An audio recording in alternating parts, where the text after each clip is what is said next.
It's to the Aviation, Union Aviation Minister, who's on a special flight from Vijayawada straight across to Ahmedabad because there is no direct flight from there, at least available as of now. On the left is the debris, remnants of the craft. In the middle is the moment of the crash, heart-sinking moment, really, viewers. This flight was almost full. It had 142 passengers aboard it. Two very experienced pilots who were in control and command, and they issued a mayday call. Even before the ATC could respond, this plane goes up in flames. It crashes into a hostel, attached to a medical facility where doctors are in residence. We don't know whether they were in residence at that time. How many other people on the ground in this very densely packed crash site area have been affected? To the right, you can see that the obvious aftermath suggests that this was a very, very catastrophic result. Let me go across to Devesh Agarwal, Sanjay Leza, aviation expert, also there with us. Devesh Agarwal, a quick update from you on your take. And I also want to bring in right after that Mr. Sanjay Leza. Yes. So basically, just to let you know, the world's most popular wide-body aircraft till date was the Boeing 777, and they had delivered little over 1,500. In case of the 787, they have already delivered around 1,200 aircraft, and they have orders for at least another 1,000 plus aircraft. So it shows you how popular this aircraft is, how reliable this aircraft is. This is the first fatal accident of a 787, whether of the Dash 8, which is the earliest version, the Dash 9, which is what Vistara has, and the Dash 10, which of course no Indian airline has ordered, but it is used a lot by British Airways, United Airlines, and others. The crew, as you just rightly pointed out, very experienced crew. And Air India has traditionally had a history of, the engineering on their aircraft has always been good. We hear about, the interior of the aircraft, but the airworthiness of the aircraft has never been in question at Air India. That is something that airline has a legacy of, and it is a very proud and, strong legacy and a history at that airline that the aircraft are safe. So why that loss of lift has occurred, that is where it's going to be, I think that's where the investigation is going to focus. The particular aircraft details, this was registered VTANB, Alpha November Bravo, and it is the 26th 787 ever built. It was delivered to Air India in the middle of January 2014. Well, thank you, Mr. Agarwal, for that input and for that very quick assessment. Of course, lots of details expected, so this story will be updated. The causes and the consequences will also, of course, become clearer as the day proceeds and perhaps over the next few days. Sanjay Leza, aviation expert, also here with us. Mr. Leza, what do you make of these pictures? Catastrophic, sinking feeling when you look at the picture in the middle specifically. But aside from that, a very, very, very unfortunate happenstance. Not very usual, is it? No, it's a very sad day for aviation in general and Air India in particular and Indian aviation. My heart goes out to, many of my former colleagues who've probably on that aircraft as well as in the company. Prayers and thoughts with them. Very tragic, and it's pretty certain, or it appears to be that, either the aircraft had major engine failure, whether it's through ingestion of birds or just stalling. But you can see loss of power and the aircraft dropping, like Devesh was saying earlier. The 787 is one of the most sturdy aircraft which has not had any fatalities or any accidents like this so far in its history. This aircraft is only 11 and a half years old. So again, a very new aircraft. Like he said also, that Air India aircrafts are very well maintained engineering wise. So that should not have been a problem. The pilots were very well experienced, more than 10,000 hours between them. So, really one is left scratching his head, trying to figure out what could have been at the, at the bottom of these two engines failing and the aircraft sinking.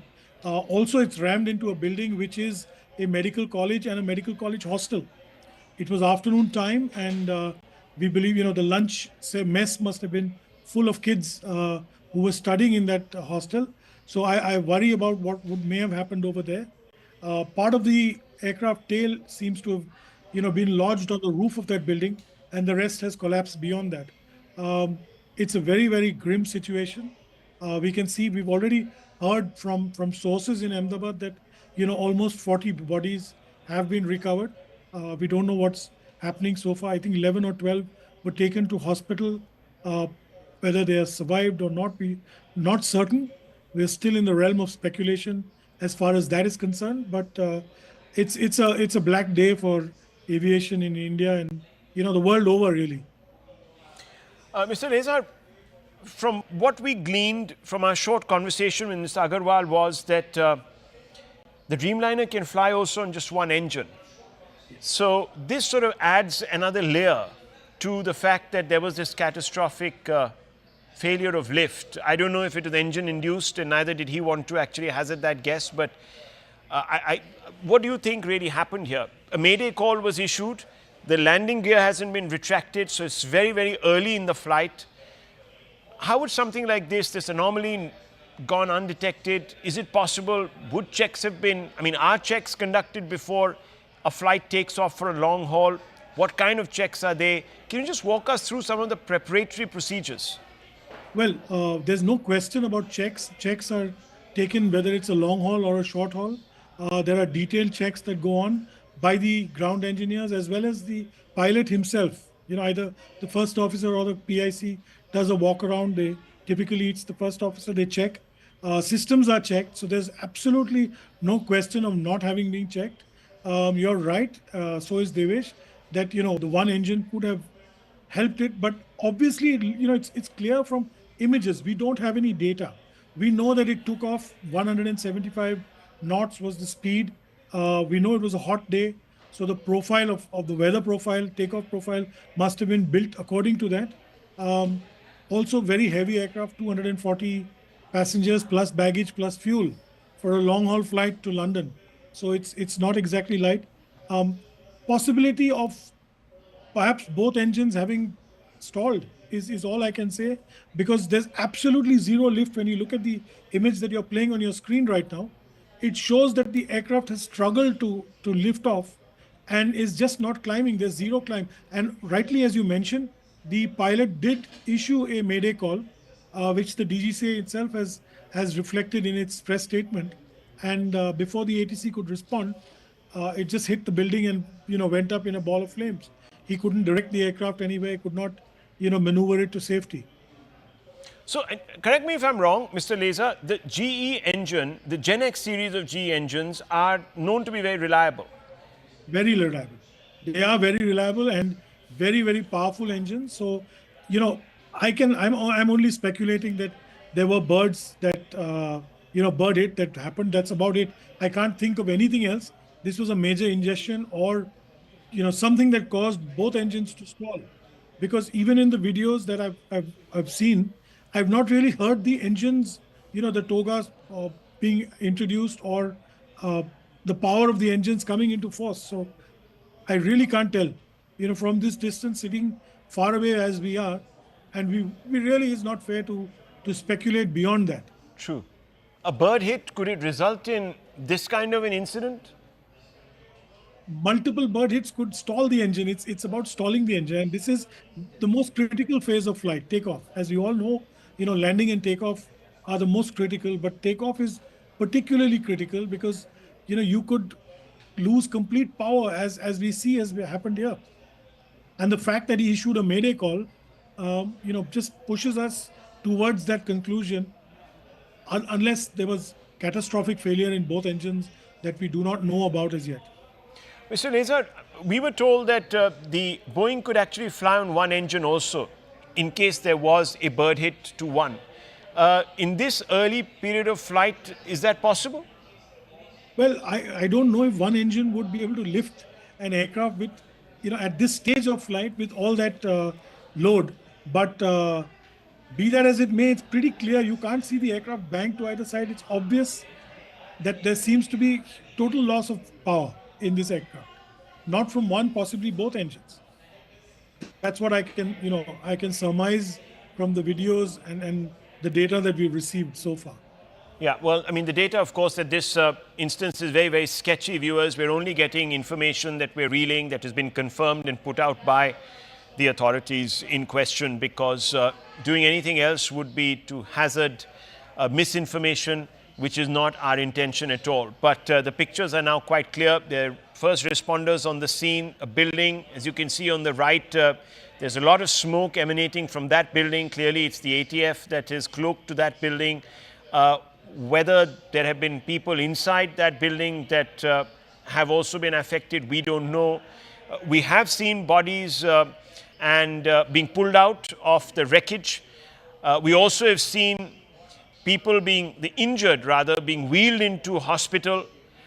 Obviously, we can't tell you if those are passengers or if there were people on the ground, but the scenes are extremely overwhelming. Let's go straight across to the MOS of Civil Aviation, who has spoken to our network. Let's play that.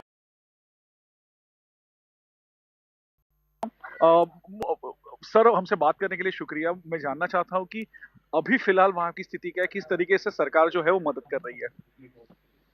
जी, अभी तो वहाँ की जो government है, state government के साथ हमारे अधिकारी संपर्क में है।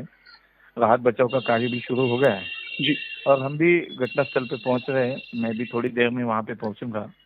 माननीय HM सर, देश के गृह मंत्री अमित भाई भी वहाँ पे पहुंच रहे हैं।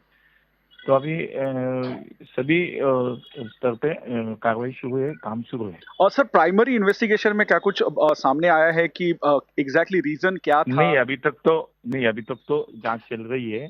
अभी कुछ हम इस पे बात करना उचित नहीं होगा, लेकिन उसकी जांच चल रही है। मैंने अभी भी मिनिस्ट्री में सभी वरिष्ठ अधिकारियों के साथ मैंने मीटिंग भी करी है, लेकिन उसका सामने आएगा एक्चुअली रीजन क्या है, वो सामने भी आएगा। लेकिन अब तो पहला काम हमारा है कि वहाँ के राहत बचाव का कार्य में हमें ध्यान देना है, पहले वो तो काम करना पड़ेगा। मोदी जी, मुझे ये जानना है कि आंकड़े जो है कैजुअलिटी हो या फिर इंजर्ड हो, उनके अलग अलग आ रहे हैं क्या आपकी तरफ से?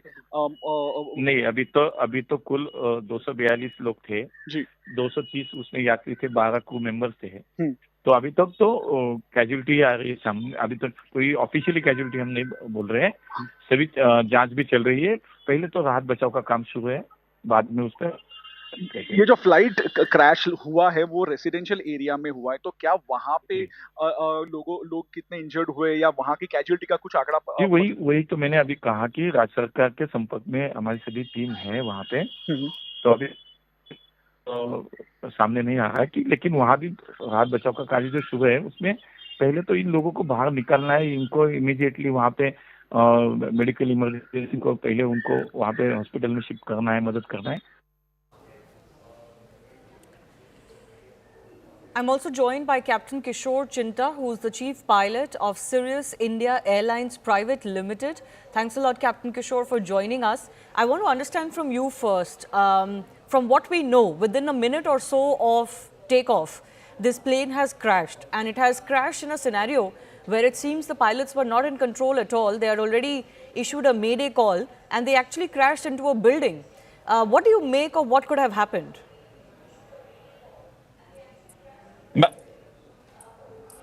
Ma'am, I've seen the videos.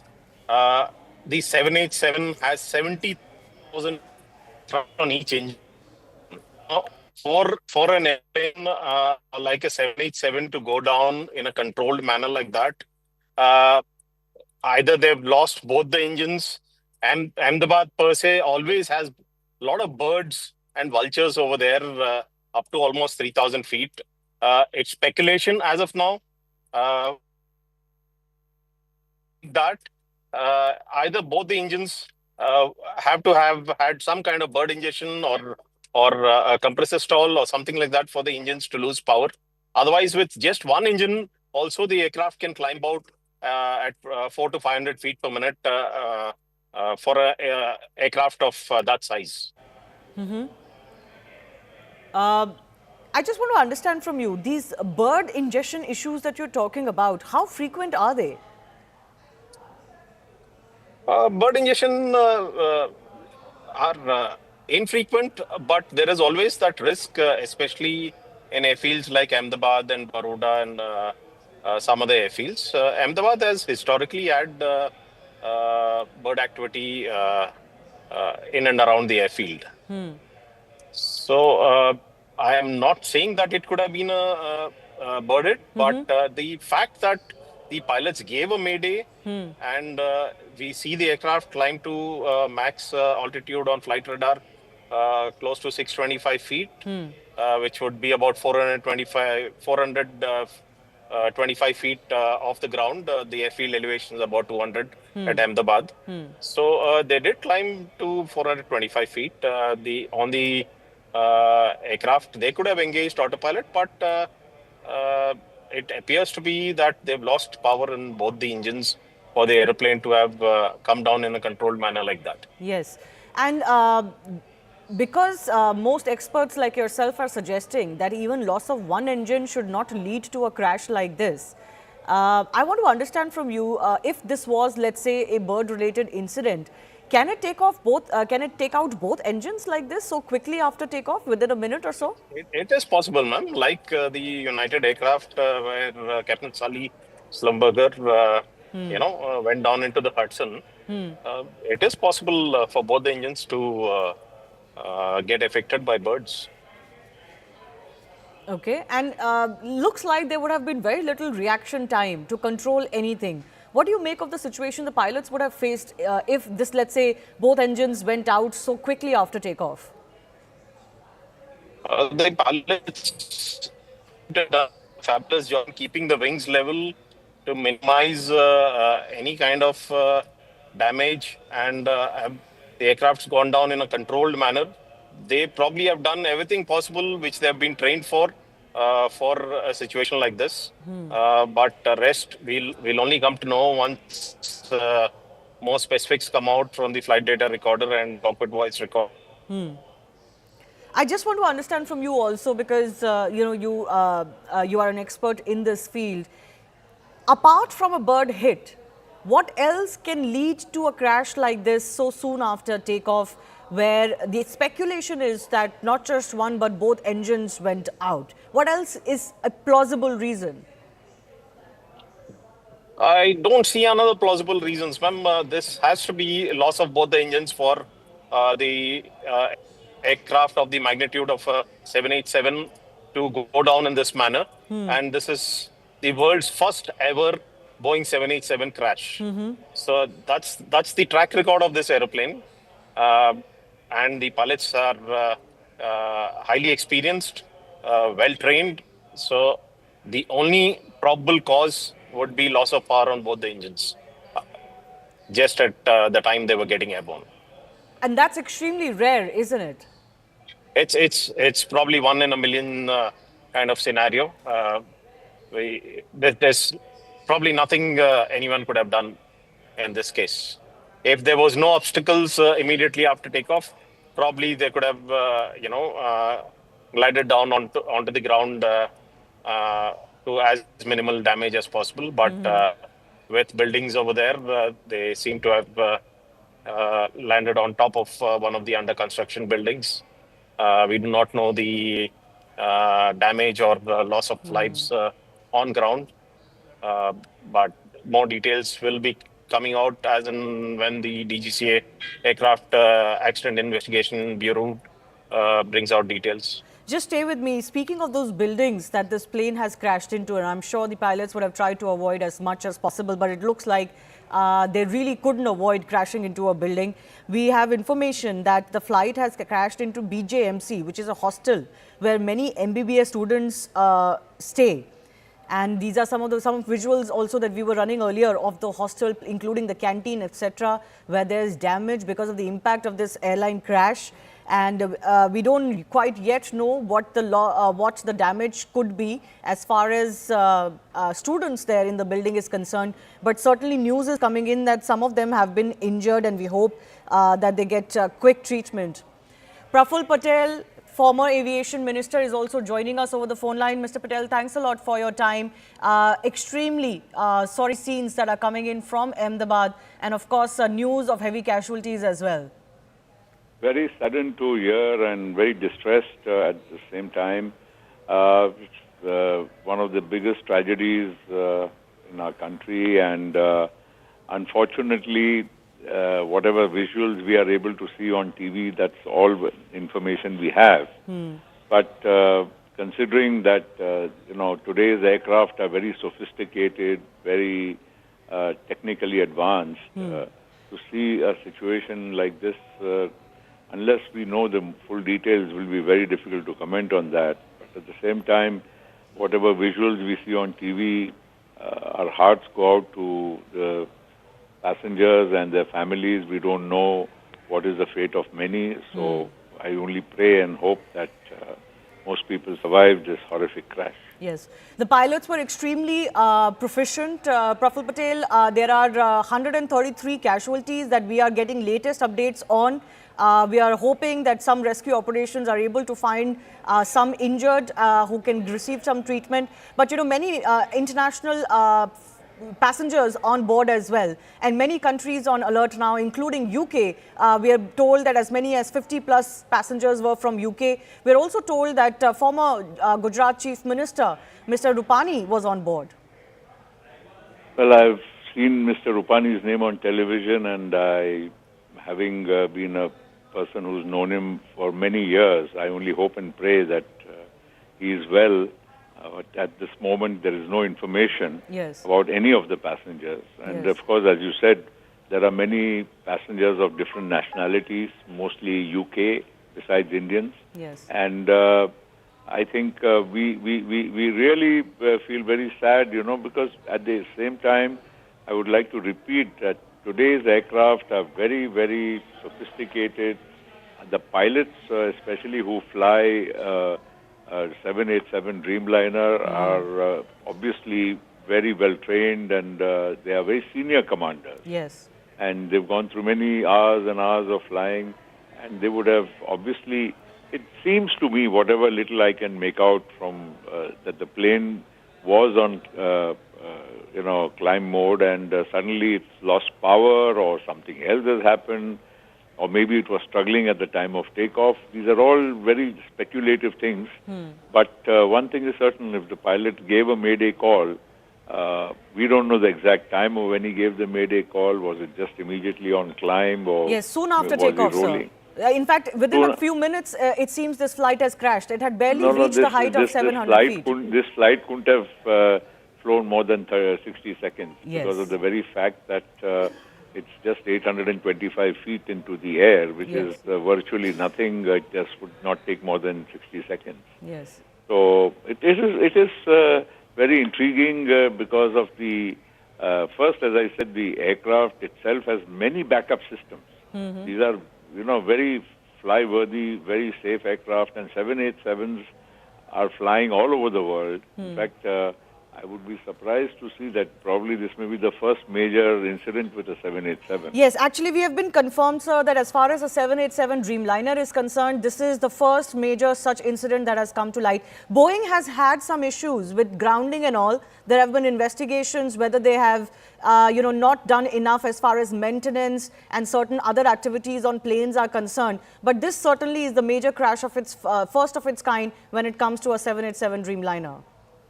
Well, absolutely. A 787 Dreamliner, as I said, is being flown by most airlines of the world. And it's a very, I would say, a workhorse. It's a good aircraft. And in this case, it's flown from Delhi to Ahmedabad. So obviously, it was absolutely flyworthy. Otherwise, no aircraft takes off. And pilots also, before they take off, they go through all the checks. And if they find anything missing, and especially if they are on a long-haul flight like London, they would be absolutely very careful to see all parameters are fine before they would take off. So obviously something has gone wrong after they started their roll on the runway for takeoff. And in between that and the climb, those 60 seconds have been, I'm sure, the reason for whatever has happened. Yes. I do thank you for joining us, Praful Patel, the ex-aviation minister. Also reading out what Prime Minister Narendra Modi has just put out. The tragedy in Ahmedabad has stunned and saddened us. It is heartbreaking beyond words. In this sad hour, my thoughts are with everyone affected by it, have been in touch with ministers and authorities who are working to assist those affected. We also know that Home Minister Amit Shah is traveling to Ahmedabad. My colleague Payal Mehta is also joining us with more on this. Payal, words coming in from Narendra Modi as well. Everybody offering, of course, their deepest thoughts to those who have been affected, including, of course, the families. Already 133 have been confirmed dead. Yes, it is, of course, heartbreaking beyond words. That's what the Prime Minister really said. And this has happened in his hometown, which is in Ahmedabad. The tragedy in Ahmedabad has stunned and saddened everyone. He has been in touch with the ministers and the authorities who are working to assist those who are affected. He has already spoken to Bhupendra Patel, the Gujarat Chief Minister, already spoken and asked Ram Mohan Naidu, the Civil Aviation Minister, to rush as well, and constantly been in touch with Amit Shah, another union minister in his government, the Home Minister, another son of the soil. So they've all been rushed. Maximum help needs to be assured is what the Prime Minister has also indicated in as many words as well. But a real tragedy coming to the fore as well. Many people have been feared dead in this, in this ghastly crash that we've really seen. Of course, the investigation will follow soon as possible is what the government is assured. But it's a very heartbreaking moment because many citizens on board Shivani were not just Indian nationals, but foreign nationals as well.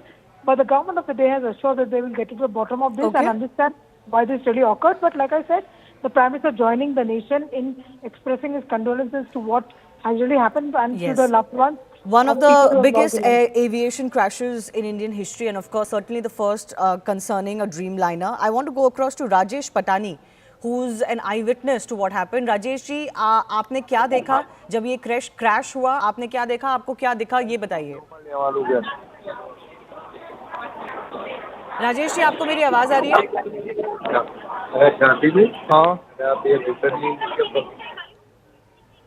आप crash के वक्त कहाँ थे? आपने क्या देखा? ये बताइए.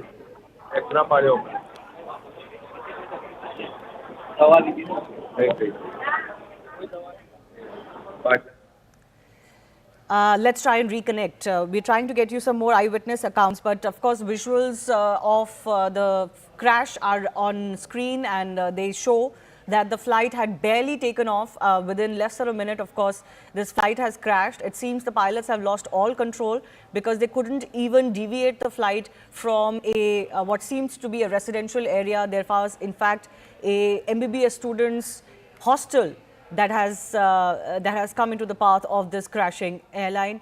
And the aircraft burst into flames immediately upon impact. Those visuals have also been caught by those who were living in the vicinity of the Ahmedabad airport. Captain Kishore Chinta continues to be with us. Captain, I want to understand from you, in such a short span of time, if both engines are lost, how much can captains do? How much can the pilots and the crew do in such a situation? What can they do? There's not much the pilots can do other than look for an area where they can crash land the aircraft in the safest possible manner. So in this case, they barely had any height in hand to change the direction of the aircraft anywhere. See, the most prudent thing they could have done was to keep the wings level and glide into a path which is most safe, which would minimize casualties on impact with the ground, rather than having bank on, wherein the risk of the aircraft cartwheeling and more damage and more casualties. So the pilots probably did the most prudent thing, having probably lost power. Okay, and how does this loss of power really happen? What causes it? Loss of power could be either due to bird ingestion, the engine compressors stalling and not producing any more thrust.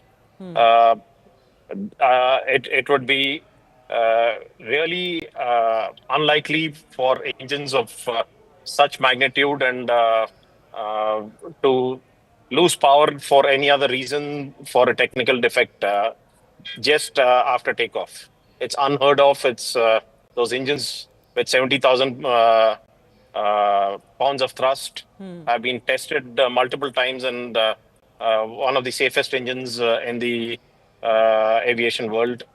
So nothing else could have caused, in my opinion, the loss of power. So this couldn't have been any kind of technical failure, and the most plausible reason you can think of is bird ingestion, but of the kind which took out both engines.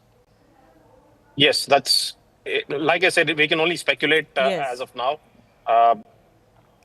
I haven't heard of a technical defect taking out both the engines just after takeoff ever in the aviation history. Right. Certainly what has transpired is shocking everyone. This is already, as experts have told us, the first of its kind crash, including involving a 787 Dreamliner. And the way this crash has transpired, soon after takeoff, within a minute of takeoff at very low altitude, seems to suggest the pilots lost all control. They couldn't even divert the plane to a safer area, and it crashed immediately within a minute of takeoff. What also is concerning is that they seem to have lost all control, so both engines were out. There was a mayday call given, but agencies tell us they didn't really manage to contact this flight after that. So it all points out to things going wrong very, very quickly. Harshit. Yes. Captain Kishore, I'm going to come back to you in just a bit. Harshit is an eyewitness of this crash. Harshit, आप कहाँ थे जब ये crash हुआ और आपने क्या देखा? हम मेस में ही थे जहाँ पे ये प्लेन टकराया था. अच्छा, तो आप स्टूडेंट हैं जो मेस में रहते हैं वहाँ पे हॉस्टल में? हाँ, मैं कॉलेज से लाइब्रेरी से पढ़ के मैं यहाँ पे खाना खाने आया था 2 बजे. तो फिर कैंटीन में भी वहाँ पे क्रैश हुआ प्लेन का पार्ट्स जो आप वहाँ पे खाना खा रहे थे? हाँ, वहाँ पे वो सिर्फ टकराया था, प्लेन आगे क्रैश हुआ था. अच्छा. हमारी बिल्डिंग में सिर्फ टकराया था, इसलिए धमाके की आवाज आई. अच्छा, आपके आसपास कितने लोग थे? कोई इंजर्ड है? इंजर्ड इसमें ऐसा है कि जो बारी के पास खाना खाने बैठे थे उसको थोड़ा वो इंजरी हुई है, बाकी सब ठीक है.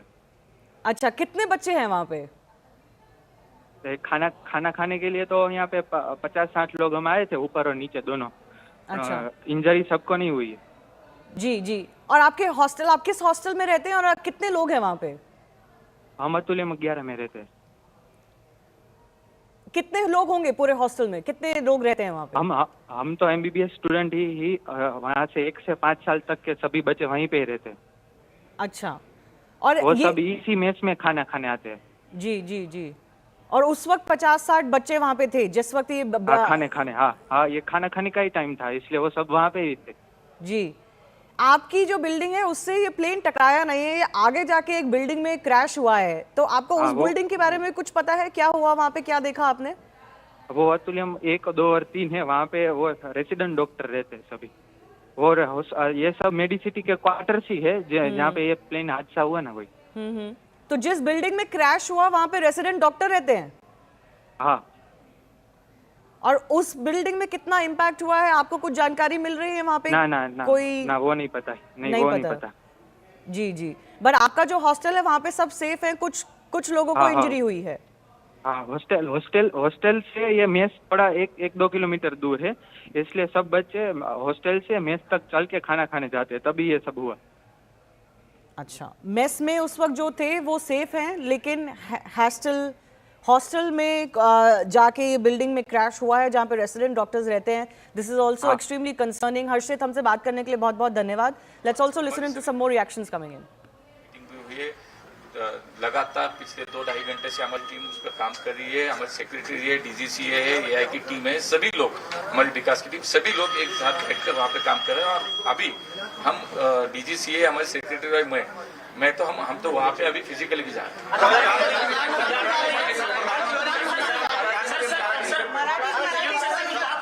प्रधानमंत्री जी इसका मॉनिटरिंग कर रहे हैं। माननीय प्रधानमंत्री जी ने नायडू जी से हमारी सभी लोगों से बात भी की है, वो मॉनिटरिंग कर रहे हैं। हमारे होम मिनिस्टर वहां पे पहुंच रहे हैं और मुझे लगता है कि सभी स्तर पे ये अभी राहत का कार्य बड़ी इमरजेंसी के तौर पर सभी प्लेन का इंडिया के ऑडिट नहीं, अभी तो आज मुझे लगता है कि पहली बात तो यह है कि हमें इससे पहले बाहर निकलना है। बाद में सब होगा, उसकी जांच होगी, उस पर रिपोर्ट आएंगे, उस पर असल में क्या रीजन है वो भी सामने आएगा। ये आज मुझे लगता है कि थोड़ा टाइम कंपनीज जो है सारी एयरलाइन कंपनीज, क्या वो बहुत सस्ता ले रही है क्या लोगों के जान को लेकर? क्योंकि कोई भी मतलब बारिश हो जाए तो प्लेन में कुछ होगा। मुझे लगता है कि कोई जो रियल उसका रीजन है वो सामने आने तक थोड़ा सा सर, जहाँ पे प्लेन गिरा वहाँ पे कुछ कैजुअलिटी हुई है? लगता है, ऐसा लगता तो है, लेकिन थोड़ा सा मुझे लगता है कि ऑफिशियली थोड़ा सा बिल्डिंग में कुछ लोग रह रहे थे ऐसे भी। सर, डॉक्टर्स हॉस्टल बताया जा रहा है। नहीं, यहाँ से एनडीआरएफ की टीम भी गई है, वहाँ पे बाकी सेना दल की टीम भी गई है। मुझे लगता है कि सभी जो टीमें हैं सभी लेवल पे वहाँ पे काम शुरू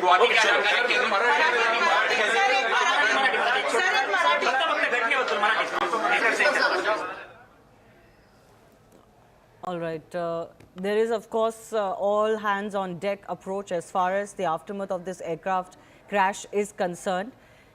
Not only are concerned ministers moving to Ahmedabad, Home Minister Amit Shah is also expected to travel to Ahmedabad. Captain Kishore Chinta continues to be with us. This is, of course, a situation that will possibly need a lot of investigation to figure out what exactly happened. Because it seems like a crash that hasn't really been seen of this nature and also of this aircraft itself before. So much deep investigation required as far as this case is concerned.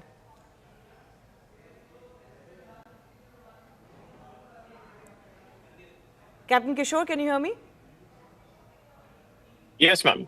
Yeah. So the standard procedure of the Aircraft Accident Investigation Bureau, which is already on site, will follow the laid down protocol for fatal accident like this, and I'm sure they will do the due diligence with all possible data that can be collected from the flight data recorder and the cockpit voice recorder and the eyewitness accounts.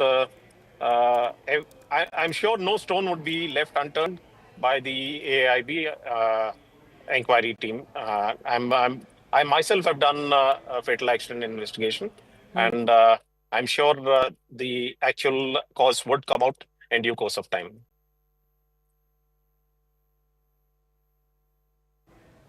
Can you just take us in detail into what exactly will go into the investigation of this crash? The black box is going to become extremely crucial? Yes, ma'am. The flight data recorder and the cockpit voice recorder are manufactured to withstand crashes of this magnitude, and they will be recovered in due course of time. And they would be analyzed. All the data from the crash will be analyzed by the Aircraft Accident Investigation Bureau team. They will piece together every single aspect of the flight path and the possible causes of why and what happened, whether it was loss of power, whether it was a technical defect. Everything will be there in the flight data recorder, and they will be analyzing that, and they will analyze the flight path of the airplane based on the data available, and the Mayday call will be recorded on the CVR as well as the ATC transcript of the radio transmissions which they received. All this will be correlated, and then the inquiry team will piece together their facts and figures and come out with the conclusion on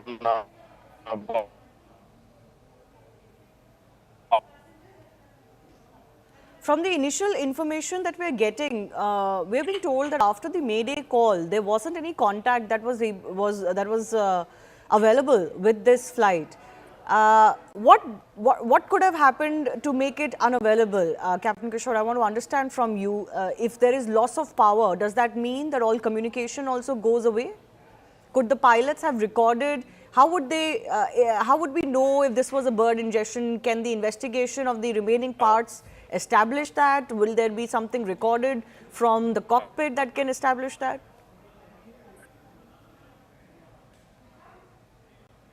There are enough standbys.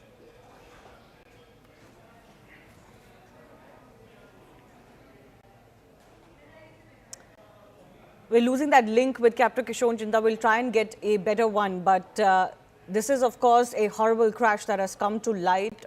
It has really raised alarms as far as the nature of this crash is concerned. 230 passengers on board, 12 crew, including 2 pilots. Already we're getting figures that 133 have been declared dead. But of course, rescue operations are ongoing. There is firefighting operations that are ongoing. You can see those visuals where parts of the plane have actually crashed into the building and they have been stuck into the building debris as well. My colleague Payal also continues to join us. Payal, more updates coming in from your end. What all do we know about the efforts that are ongoing? Plus, who all is expected in Ahmedabad? We've just learned that Civil Aviation Minister of State Muralidhar Mahal, the DGCA team, and of course Civil Aviation Secretary Mr. Samir Sinha, they're all being rushed to Ahmedabad also to be alongside Ram Mohan Naidu, Amit Shah and the others as well, and go into a thorough inquiry mode as far as this was concerned into the entire matter. And we're given to understand that they're currently on their way to Ahmedabad, and they will also be, joining the team and joining the rescue and relief operation as far as this is really concerned, because it's an all hands on the deck approach that Prime Minister Narendra Modi really spoke about. Shivani, it is of course a very, very tragic episode which has come to the fore, and therefore Mr. Muralidhar Mahal, the Minister of State for Civil Aviation, along with the entire team from DGCA, the Civil Aviation Secretary, and the other technical officers are also being rushed to Ahmedabad just as we speak. Yes. This is a crash that has really, in aviation history, experts point out, Payal, that this is definitely one of the worst crashes we have seen, and also given the aircraft involved and the nature of the crash, but also in India's history, this is one of the worst aviation tragedies we've seen. Well, absolutely. Nobody ever is prepared, for something like this as well. But what really led to this crash? What were the technicalities involved? We will only know once the DGCA team reaches there, the investigation team reaches there, and they find a black box that, Anuj was speaking about a little while ago. And only then will we know what really led to the crash, because it is really important to understand what led to the failure and what led to this tragedy within probably 40 to 50 seconds of the pilot, reaching out to the ATC. So obviously, all of these things are going to be there, but as of now, the most important thing is to in fact ensure maximum rescue and relief operation. Therefore, all hands on the deck, whether it's the Gujarat administration, the Gujarat Chief Minister, the Gujarat Home Minister, Union Home Minister, who is also a son of the soil. Ram Mohan Naidu also currently on his way. He's a Civil Aviation Minister, and so is Muralidhar Mahal. Updates that we're getting, Payal, also tell us that the railways have also decided to operate certain special trains to and from Ahmedabad. Anything more you're learning on that?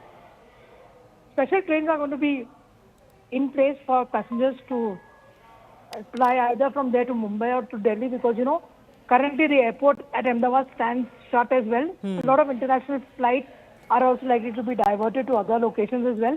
So preparing for that, Ashwini Vaishnav, the Union Railways Minister, has just put out a series of tweets, essentially speaking about the kind of work that has to be done. And even if medical teams have to be rushed from nearby locations, the railways will also be putting in their maximum efforts as far as this is concerned.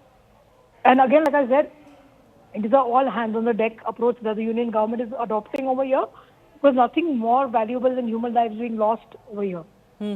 So, Payal, you're reporting that MOS Civil Aviation and DGCA Chief, Civil Aviation Secretary, all being rushed to Ahmedabad. They're about to reach the Delhi airport. But these are, of course, going to be special flights, isn't it? Because as you're mentioning, the Ahmedabad airport has been shut for civil activity as we speak. We're also getting updates that the Gujarat Chief Minister has reached the civil hospital where most of the dead are being taken. Most of the people or the dead bodies that have been taken there have, I believe, been declared dead on arrival. So not many survivors so far, but we're hoping for some good news as rescue and relief operations continue.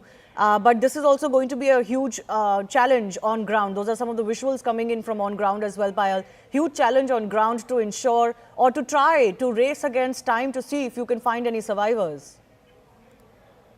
Absolutely. Like I said, that no country can ever be prepared for a tragedy like this.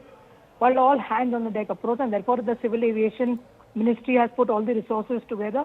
The civil administration has also put in all these efforts together. Appeal is being made to all the citizens saying that do not rush to the airport or do not crowd around these areas. Make sure that we are able to get a green corridor in place should we need to rush somebody for medical emergency. Given the fact that, there are also the building on which the aircraft really fell also had some doctors who are housed over there. Yes. As well, so obviously the number of casualties are likely to go up. As far as Mr. Mohal is also concerned, it is pretty possible that he might just be on that flight with Union Home Minister Amit Shah. He's also Mr. Amit Shah's, MOS in the Ministry of Cooperation.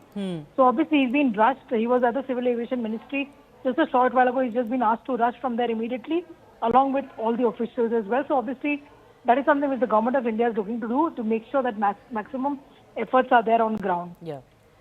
A high-level meeting has in fact been held at the Civil Aviation Ministry. Secretary and DGCA officials have attended. All of them have now been directed to move to Ahmedabad as well. Let me also go across to Mr. Sivaraman, who's formerly with the DGCA, joining us. Sir, your first thoughts on this massive tragedy. It seems like one of the worst airplane crashes, not just in India, but worldwide as well. Yeah, I agree with you. First of all, my condolences to all those people who have lost their lives. And I pray for the recovery of any injured in this crash. It is really surprising to me also because I've seen a couple of accidents in my career as DGCA, investigated some of them, and also seen other accidents outside India. This is really strange because the aircraft had taken off normally, and at 800 feet, it started going down flat. Which means it had lost its lift. I mean, that's what I can guess only because I'm not an expert in this area, neither am I a great pilot or an engineer. But however, it seems after the first Mayday call, the pilot could not communicate with the ATC, which means a lot of things could have happened inside the aircraft, might have been filled with smoke, or the pilot would have been unconscious. Nobody knows what has happened because normally this is a very, very fine aircraft and very few crashes like this have taken place. And that too immediately after takeoff. Even if one engine had failed, the pilots are quite competent to handle it. And as it had taken off after 800 feet, he could have very well handled it. If both the engines had also failed, it would have been possible for him to land it. But quite possible that the plane did not have any lift at all for him to maneuver it to some space where he could have landed. One should not make any wild guesses. I'm reasonably certain that now they would be able to recover the black box, the CVR, and moreover, this aircraft can transmit its engine parameters to the ground. And I'm sure Air India would have set up these facilities. Similarly, the DFTR, which records all the flight data, they could have also been transmitted to the ground. Because these facilities have been in existence for a very, very long time. And I'm sure Air India would have seen to it that these facilities are available. And in this particular case, when I contrasted with the accident that took place of the Air India 320 in Bangalore, the authorities have acted very swiftly. And they have acted magnificently, I must say. All the required help has been rendered to the people there on ground. And also people have been moved very fast from the accident area. I only pray that at least some people come out alive from this accident, and I hope that the authorities will be able to find out what really went wrong.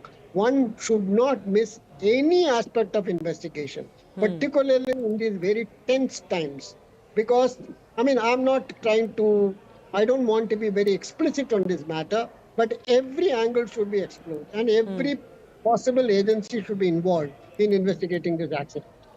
Sir, in your experience, what follows next as far as the investigation itself is concerned? See, as far as investigation is concerned, earlier as DGCA, I used to conduct the investigation myself.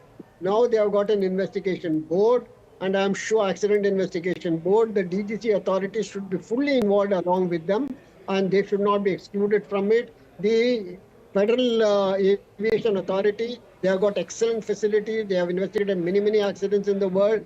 They should be involved. The engine manufacturer, particularly the GE, should be involved. The aircraft manufacturer, Boeing, all of them, without hesitation, should be part of the accident investigation. Because we must get to the truth of this entire thing. Yes. No, absolutely. This is one of the worst crashes, especially given its nature as well.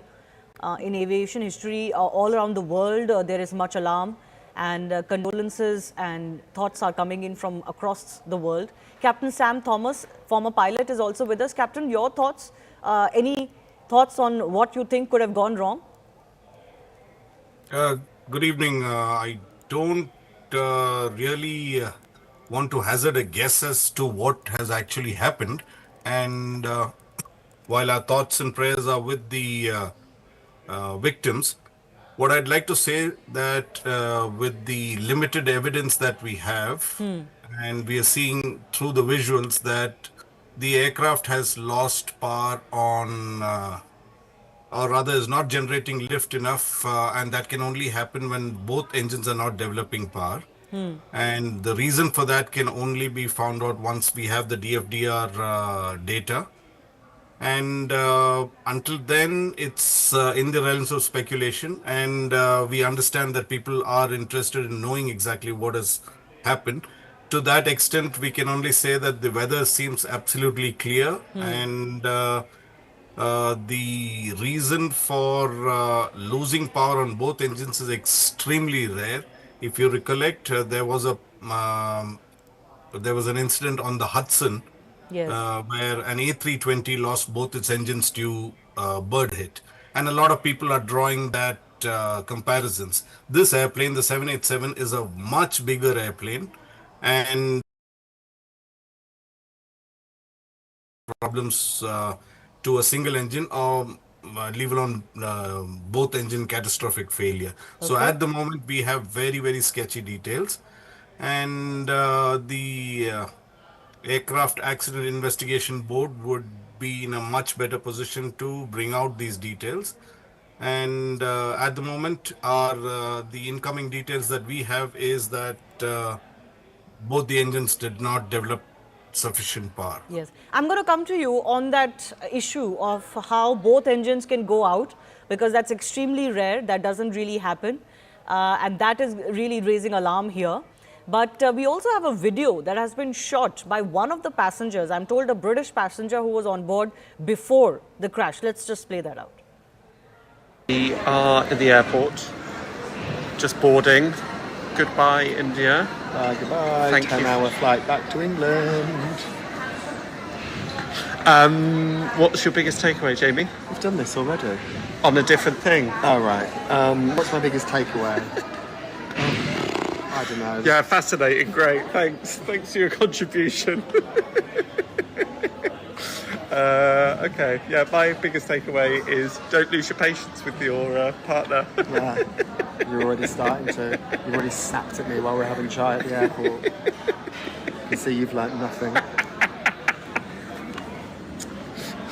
Going back happily calm.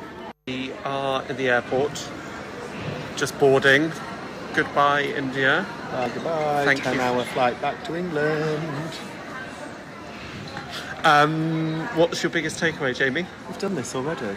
On a different thing. Oh, right. What's my biggest takeaway? I don't know. Yeah, fascinating. Great. Thanks. Thanks for your contribution.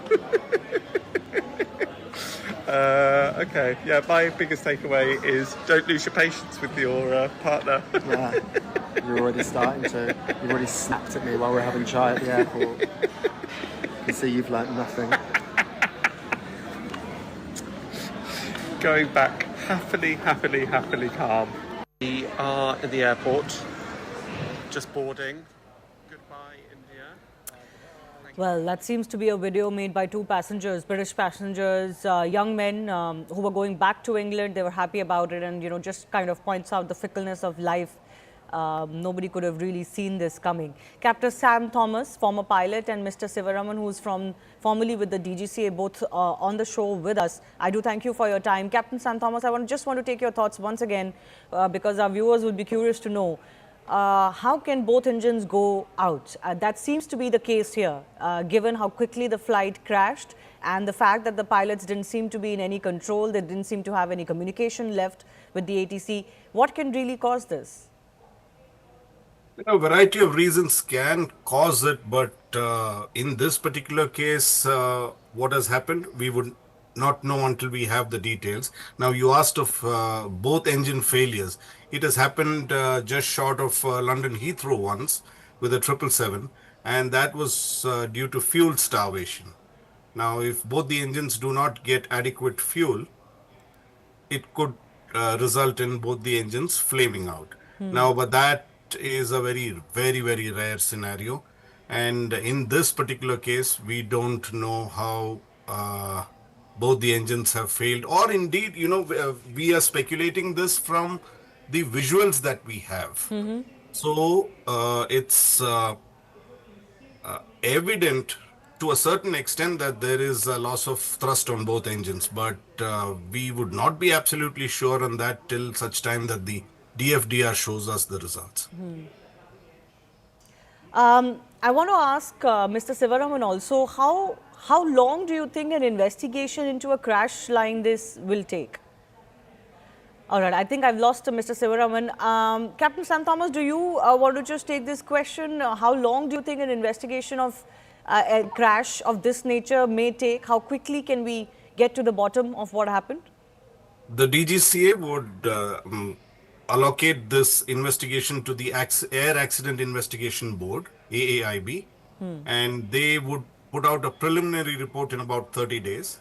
And thereafter, based on whatever information they are able to gather from the engine manufacturer, from the OEM, that's Boeing, and may take assistance of other investigative agencies, because not very many qualified investigators are there in India, and it should take about a year.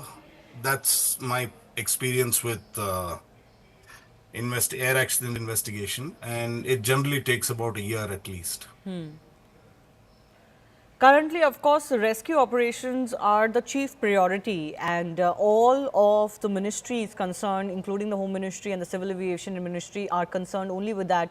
Those are hospital visuals also coming in. There seem to be some who are injured, but we are unsure whether they are passengers who have been brought in an injured situation, or these are people who were in the buildings surrounding where the crash took place. Because the unfortunate part is, Captain Thomas, is that this flight actually crashed into buildings. And unfortunately, we're getting updates that the buildings that it crashed into had MBBS doctors, resident doctors, etc., staying in that hostel. Very tragic, very tragic. It does happen that when an airplane crashes and in a thickly populated area, there would be collateral damage on ground as well. It's very, very unfortunate, and unfortunately, that is the nature of the beast, and very little we can do about it, except extend, the hospital services to the injured and minimize whatever damage that has already occurred by providing proper medical assistance timely. The area around the airport perimeter was, as the visuals themselves show, densely populated. Clearly, there were some facilities there as well for MBBS doctors, hostels, and multiple buildings of that nature with messes, etc., and several buildings housing medical students. Do you think there could be a need to expand the non-residential or commercial areas around airports? That may not be viable at the moment. If you look at the Mumbai airport, which is the current airport, not the Navi Mumbai, the Chhatrapati Shivaji International Airport, it is very, very densely packed up to the compound wall on both sides of the runway. Up to it touches the compound wall. So Ahmedabad is much, much better compared to what Mumbai is, and it may not be commercially viable to clear out vast areas near the airport, because it's not unusual when old Hong Kong was there. That also was, and I've flown to many international countries which have buildings very close to the airport. How rare is it for a flight to crash so soon after takeoff? See, a crash as such can happen at any phase of the flight. Though the takeoff and landing are some of the phases that most commonly it happens, but there is no set rule that it could happen only at this phase of flight. It could happen at any phase of the flight. And takeoff and landings are more critical than, say, a climb or a cruise. Yes. In this situation, Captain Thomas, it seems like the pilots didn't have any time at all. This could have transpired within a minute of takeoff. Yes, because the altitude reported and what we have right now is 741 feet or 800 feet, which is pretty quick. They have also given a mayday call, and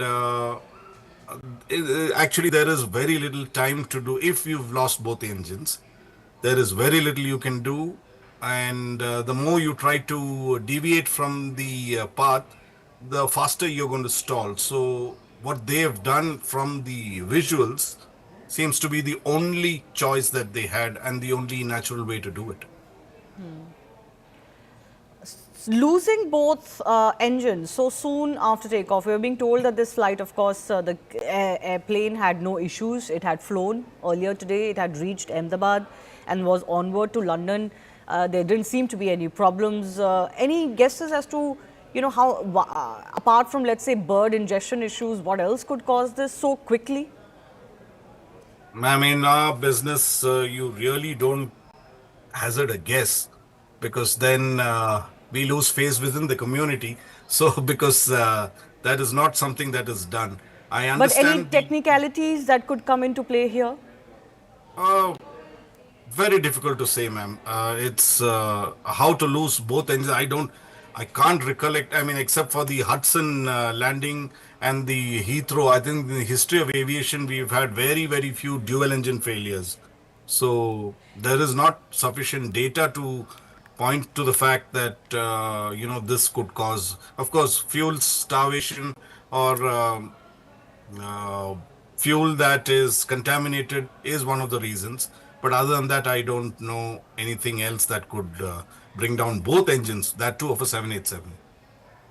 Yes, and you know, this is why whatever experts we're speaking to, Captain, we're asking the same question and again, because the nature of the crash is raising alarm, isn't it? So soon after takeoff, even though takeoffs are sensitive, but losing both engines, you know, crashing into a building and literally no time that had elapsed for a flight that was clearly deemed to be fit. There were no issues with the airplane that had come to light. Earlier, I was speaking to a captain who pointed out that around this airport, there are many bird-related issues. Is that the only plausible reason that comes to mind? I do understand. I have operated to Ahmedabad several times and there is a bird issue. But once again, you would need very large birds and a large number of birds to put both the engines off. Which is very unlikely. I know all over India we have a bird problem. That's in Bangalore we have a bird problem, but not significant enough to affect the engines of a 787. These are very big engines, very reliable engines. Even if you were to hit a bird, it will ingest it and throw it out pretty quickly. Right. We're also playing out those visuals that are coming in of the Chief Minister having reached the civil hospital. Major focus right now is on getting help on ground, both at the crash site and also, of course, as far as medical facilities are concerned. We're getting to know from CRPF that about 150 personnel are involved in rescue operations. And we're also getting to know that some operations have begun, in fact, at the Ahmedabad airport. SpiceJet, one of the airline operators, have put out a tweet saying that operations have resumed. Passengers are advised to check their flight status regularly via their website. So we were being told earlier that till 5 p.m. there would be a cancellation of all airport activity, given the nature of this attack the nature of this crash having taken place so close to the airport premises. But at least as far as other operations are concerned, we are being told that they may be up now. People in Gujarat, the government, the agencies are working against time to ensure that they can mobilize as much help as possible. Visuals coming in from that civil hospital as well, where the Gujarat Chief Minister is also visible. He's visiting the facilities. I'm not sure of how many injured have been brought in so far. We don't have any update on that. But certainly we did get an update earlier that 133 have already been declared dead. That's almost half of the passengers list. 30 passengers were on board, plus 12 crew, including 2 pilots as well. All authorities are working to ensure that they can first focus on ensuring that both the crash site and other facilities are up to speed. BSF has also pushed 2 teams. CRPF Rapid Action Force 100 personnel have been sent, and from Group Center in Gandhinagar 50 personnel have been told to reach Ahmedabad. I'm also joined by Captain C.S. Randhawa, who's president of the Federation of Indian Pilots.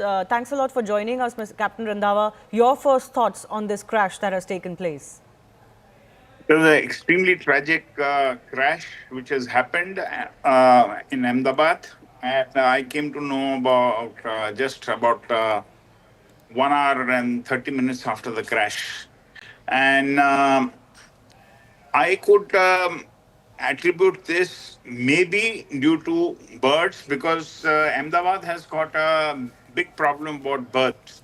So until unless, because the captain has given a mayday call. So a mayday call, if it was one engine failure, he could have easily handled it. Even if it was an engine fire, he could have handled it. So the 2 possibilities which are very, very likelihood which could have taken place is both engine failure due to bird strike or some jamming of the control. And how does that... we've spoken about bird ingestion issue and how rare that would be for both engines to go out because of that issue so quickly after takeoff. But you're talking about these jamming issues. Can you explain what they are and how they happen? The jamming of the control could have taken place, maybe the elevator, because that is what is responsible for the aircraft to lift off. And I presume that the aircraft has initially taken off and maybe about 200-300 feet, and 200 feet you engage the autopilot. And thereafter it has started descending, if you see the video. Now I'm going by the total video clip. Rest will come out in the DFDR and the CVR, what has taken place, because there has been no call after the pilot has given the mayday call. Right. Exactly. There has been no communication after the mayday call. Yes. No communication whatsoever. And like once in a million chance it does happen, like we saw the Hudson crash where the aircraft was ingested, both the engines were flamed out by the ingestion of the birds. So there is a possibility, because I have flown a lot over Ahmedabad and I have done a lot of training flights, 20 landings in a day I have done, training. So birds are a big problem there. There is no doubt about it. So I foresee a very high chance of both engine failure. That's what most experts are pointing out too, that we have spoken. Yes. But even that is extremely rare, isn't it? Both engines just don't go off. Yes, it is a very rare possibility, but possible. In aviation, sometimes things happen the first time. Because it's not an old machine. It's a new aircraft, maybe about 7-8 years old, and a technical fault like this has never taken place on I have flown the 777 and of course on the 787 also I was converted.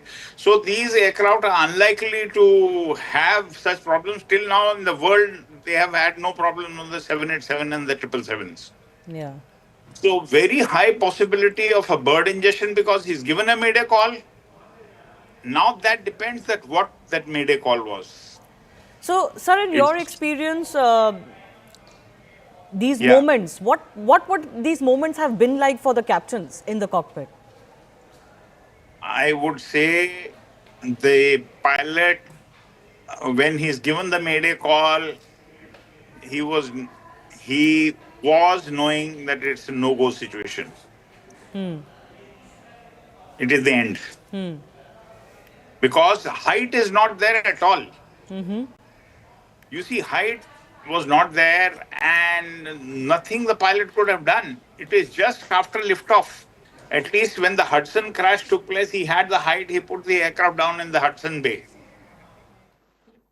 But in this case, he had no, I don't think so he had any control, and the aircraft has just gone on the takeoff path and outside the perimeter that's gone and crashed in the populated area. Very unfortunate, Captain Randhawa. Thank you very much for speaking to us. Very, very unfortunate situation there, viewers. What a tragedy to be covering. It's completely, the heart sinks every time you see those pictures. I'm joined by Praful Patel, former Union Aviation Minister. Mr. Patel, this has happened in Ahmedabad. Not very often that Indian aviation is caught up in an incident such as this. The last time there was one was, of course, during COVID, and before that, substantial time had elapsed for 2010. What are your first thoughts when you see some of these pictures, Mr. Patel, and a comment generally on Indian aviation, safety protocols in Indian aviation?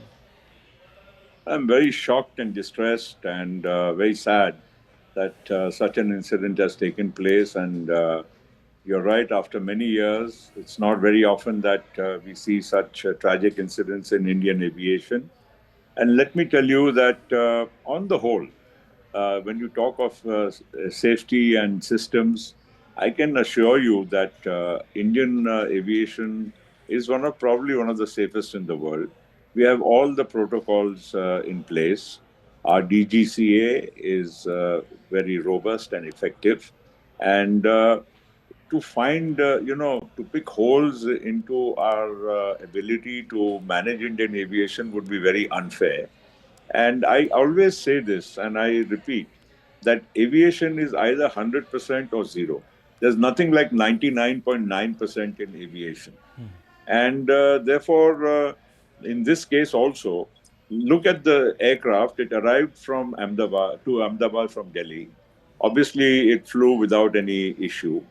And to take a 9.5-hour journey from Ahmedabad to London, obviously the pilots would have done all the pre-flight checks. And no pilot is foolish enough to take off if he is not satisfied.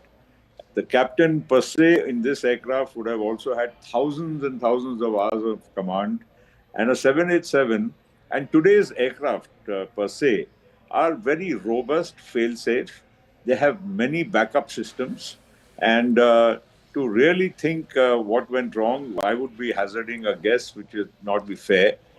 But the point here is the aircraft did go on a takeoff roll.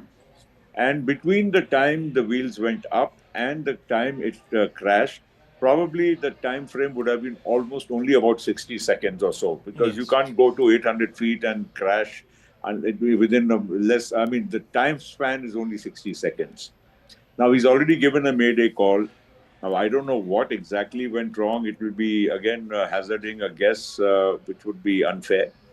The only thing which can be ascertained is now, since the aircraft has fallen just a few hundred meters from the airport and in the BJ Medical Complex, therefore, to retrieve the black box and the other equipment would be also, quite simple. We would be able to ascertain only after that. Let me tell you one more thing. In today's aircraft, they are very sophisticated.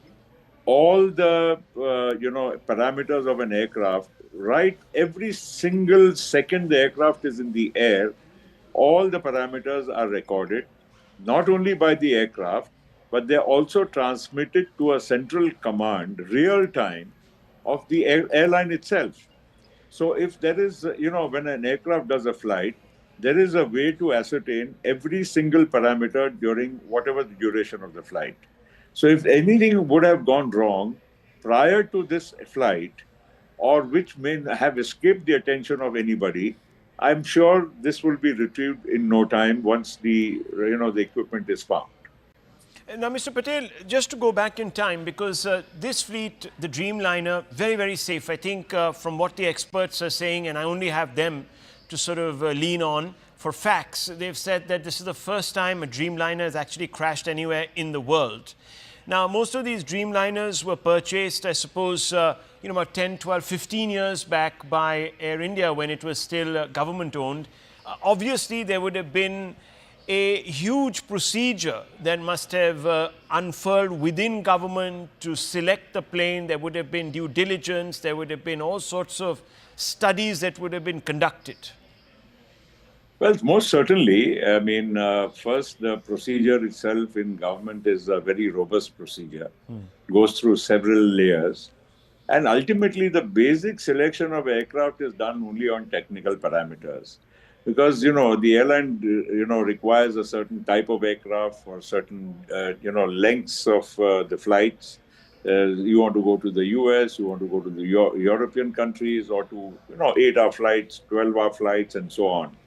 And the kind of configuration you want. Let me also tell you that the Dreamliner, at the time it was ordered, was one of the most sophisticated, advanced fly-by-wire aircraft which was going to be produced.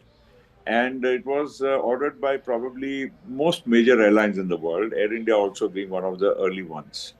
And to now even discuss it would be unfair, because after this particular aircraft itself, which has crashed, had been flying for almost 11 years.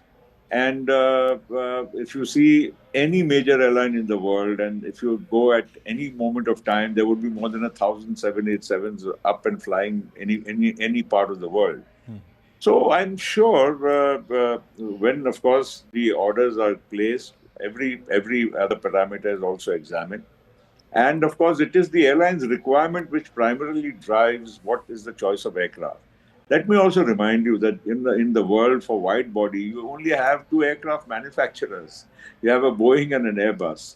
And the comparable aircraft are, a 350 for the Airbus or a 787 Dreamliner for Boeing.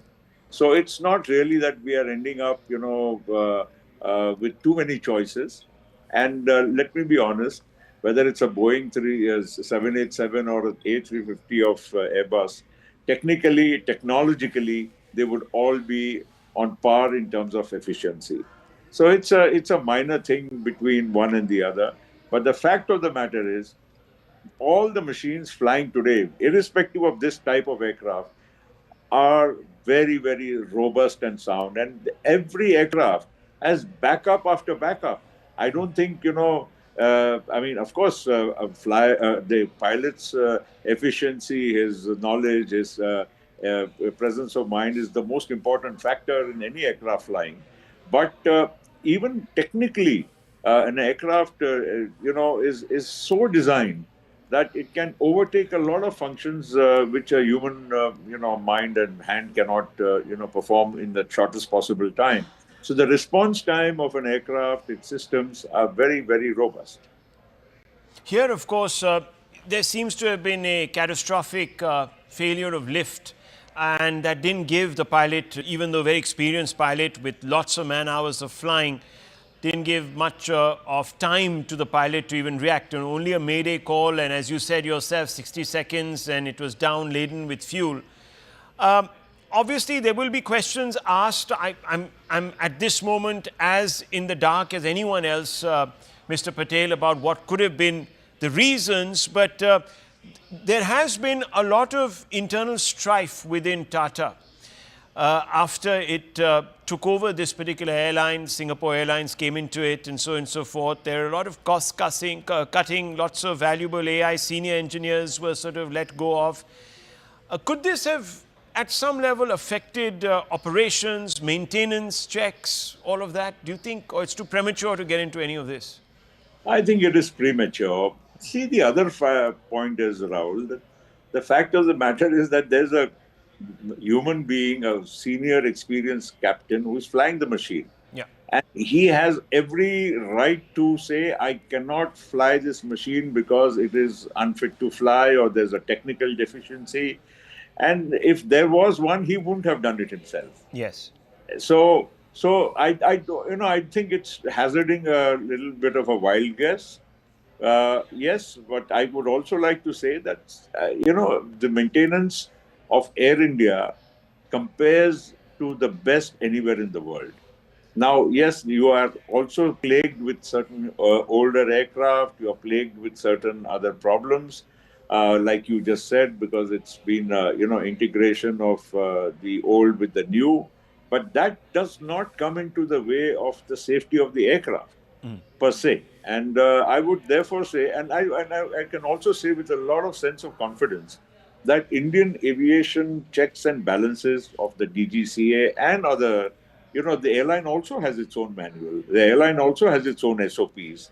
Airlines don't cut corners, especially an airline like Air India, to, save cost or something just for the heck of making some more money. I would say that Air India as an airline has its own SOPs put very, very strongly in place. And again, this commander, or many of the commanders, or most of the commanders, I would say, flying a 787 have so many thousands and thousands of hours of pilot in command that they know the aircraft inside out. They know everything what needs to be done, and I don't think an aircraft flying to London on a 9.5 hour flight would have taken off without the proper pre-flight checks by the captain or his second in command. What would you now say in the aftermath to passengers? Remember, the aviation sector was really, really coming back after COVID, the disruption of COVID, one of the hardest hit sectors, as we know. But it's really bounced back. We have record number of flights, record number of airports opening across the country. I am sure for a few days there's going to be some consternation, maybe even a little bit of apprehension in the minds of a large number of passengers, civilians, customers, etc. What's your message to them? Well, my message is that, very sad and tragic. I'm sure people do get shaken up when they see such, visuals on their screen. But aviation still, by far, is the safest mode of transportation anywhere in the world. And if you consider the accident to the number of flights ratio, I think it will be far, far, far, safer than any other public transport. So let's not panic. Let's not think that this could be, an everyday affair. And we should be patient, confident, and also be confident that our aviation in India is absolutely in good shape. Let's not, see one incident. This accident unfortunately happened in India. Probably it could have happened anywhere in the world. When we see a visual in any other part of the world, we don't get so upset. Because it's happened in our country, we will certainly be, stirred and shaken. Let's just have faith. Our aviation sector is good, sound, safe, and this is, of course, a lesson. We should, strengthen our systems even further, and we should learn from some things. If at all, the inquiry, once it's complete, will, throw up some definitely revelation as to what has happened. So we should be, concerned, but we shouldn't be scared, and we shouldn't, stop flying or reduce our flying, or every time you fly, you start praying to God. Of course, we pray otherwise, but we don't have to worry about safety and pray. That's all I'm trying to convey. Right, Mr. Patel. On that note, thank you very much for speaking to us as we pray, of course, for those who were in harm's way. You're seeing that building. Thank you, Mr. Patel, very much for speaking to me. My thoughts and prayers yes. are with everybody. Thank you. Thank you very much. Thank you very much. You see that visual on the left of your screens, viewers? That's the tail of the plane that has crashed through a hostel attached to a medical college just outside the perimeter wall of this particular airport in Ahmedabad, the Sardar Vallabhbhai Patel International Airport. And we're apprehending that there might be casualties because this accident took place at around 1:45. and it was lunch hour, and there were many students, many doctors, aspiring doctors in the canteen, and the plane crashed into the canteen, and those visuals tell the story. Viewers, very quickly, let me give you a quick update. Operations have resumed at the Sardar Vallabhbhai Patel International Airport in Ahmedabad. This is PIB India putting out that update. The airlines and the aviation ministry have put out a medical emergency helpline and a control room helpline. It's 0793508211. That number will flash as it is right now under our screen. You can see it. You can call in if you have apprehensions that some of your relatives or others that you know might actually be in harm's way. I want very quickly to give you a quick overview, viewers, as we continue our coverage. The RPF disaster management team, headed by ASC and ADI, plus 6 staff, along with hospital team, 6 doctors, 20 staff, and 7 ambulance, rendering all possible help in rescue operation. The tragic Air India flight crash at Ahmedabad. We don't still know if there have been any survivors. We are gleaning through data that is coming in through the hospitals to figure that one out, but quite clearly, that's the timeline to the right of your screens. At 1:39, it takes off within 60 seconds. It has a catastrophic loss of lift. The plane goes down, goes crashing into a building which was attached to a hospital, education institution, goes straight into that building. The building itself is covered by ATF. The plane was loaded with ATF because, as you know, it was taking off to travel to Gatwick Airport in London, or the extremities of London. The MEA has reacted and said that details would be shared with governments of foreign countries, because there were a number of citizens from other nations on board this international flight. Air India chairman N. Chandrasekaran is likely to reach Ahmedabad tonight. That's what we're being told. Large number of residents, we're being told, are also feared dead after the aircraft crashed into the Atulyam super speciality doctor's residence. At the time of the incident, around 200 people were residing in the building, the 94 flats there, and you can see the absolutely charred super frame of that building after the plane dived into it, completely losing control. There was a mayday call that was issued by the pilots before the ATC could even sort of respond. The plane went down in that ball of fire. We're also being told that the Ahmedabad airport that had been shut down has now been reopened, and flight safety protocols are being followed with utmost care.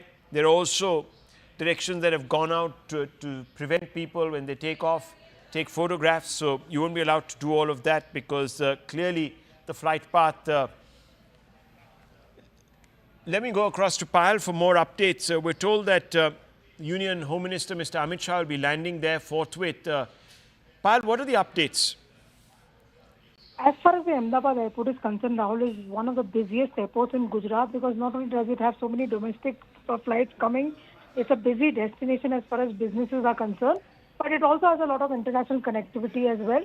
But that airport has been opened up, in a calibrated manner, so passengers have been requested that they should check the timings of the flight, etc., and only then move to the airport. As far as the Union Home Minister is concerned, he is expected to reach there in some time, and the Civil Aviation Minister Ram Mohan Naidu is also expected to reach anywhere between 5:30 and 6 p.m. And just a short while ago, Muralidhar Mohal, the Minister of State for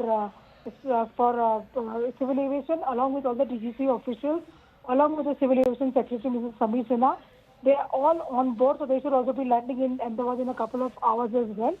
And this flight of happiness and hope, has turned into a flight of tragedy for so many people, who were looking to go back to their homes, especially the foreign nationals, and to many as well. So, our hearts really go out to these people. But, like I said, the government of the day has said that they'll get to the bottom of this, and nobody who is involved with any negligence whatsoever will be spared, is what we're given to understand. But yes, flights are going to be resuming in a calibrated manner, and therefore all kind of numbers, whether it's medical emergency numbers or numbers concerning finding the loved ones even at hospitals, etc., have been put out by the civil administration. Bhupendra Patel, the Chief Minister, was at the civil hospital just a short while ago. So all hands on the deck approach, Rahul. Absolutely. There are also more updates that are coming in, viewers, as we scroll through the news updates that are coming up on my screen here. We're also being told that the Air India has called upon the authorities to investigate and ensure that all examinations, forensic examinations of the crash site, etc., are conducted utmost. We're also being told that Air India management officials have held meetings with DGCA staff. Air India has been asked to submit the health report of all their aircrafts. There are also some pictures that make the heart really weak coming in from inside the mess of the hostel where the plane crashed. Devastating scenes there. One just hopes that the casualty figures are not as high as what appears from the scene of devastation. We're being told that former Chief Minister of Gujarat, Mr. Rupani, was on board. We don't still know whether he has survived this or he's injured. We have no updates really on his well-being, but he was a former Chief Minister of Gujarat from 2016 to 2021, the state president of Gujarat. When his name was declared as the Chief Minister, he took over from Anandiben Patel, Miss Anandiben Patel, former MP from the Rajya Sabha and a two-time MLA, hailed from Rajkot West, came from an influential Jain community. He didn't fight the 2022 Assembly poll, citing his wish to step back from electoral politics. He was currently in charge of Punjab for the BJP and was on his way to England and was aboard that flight. There are pictures also coming in of the ill-fated crew of this flight, and we're told that there were at least 10 crew members on board this flight from different parts of the country.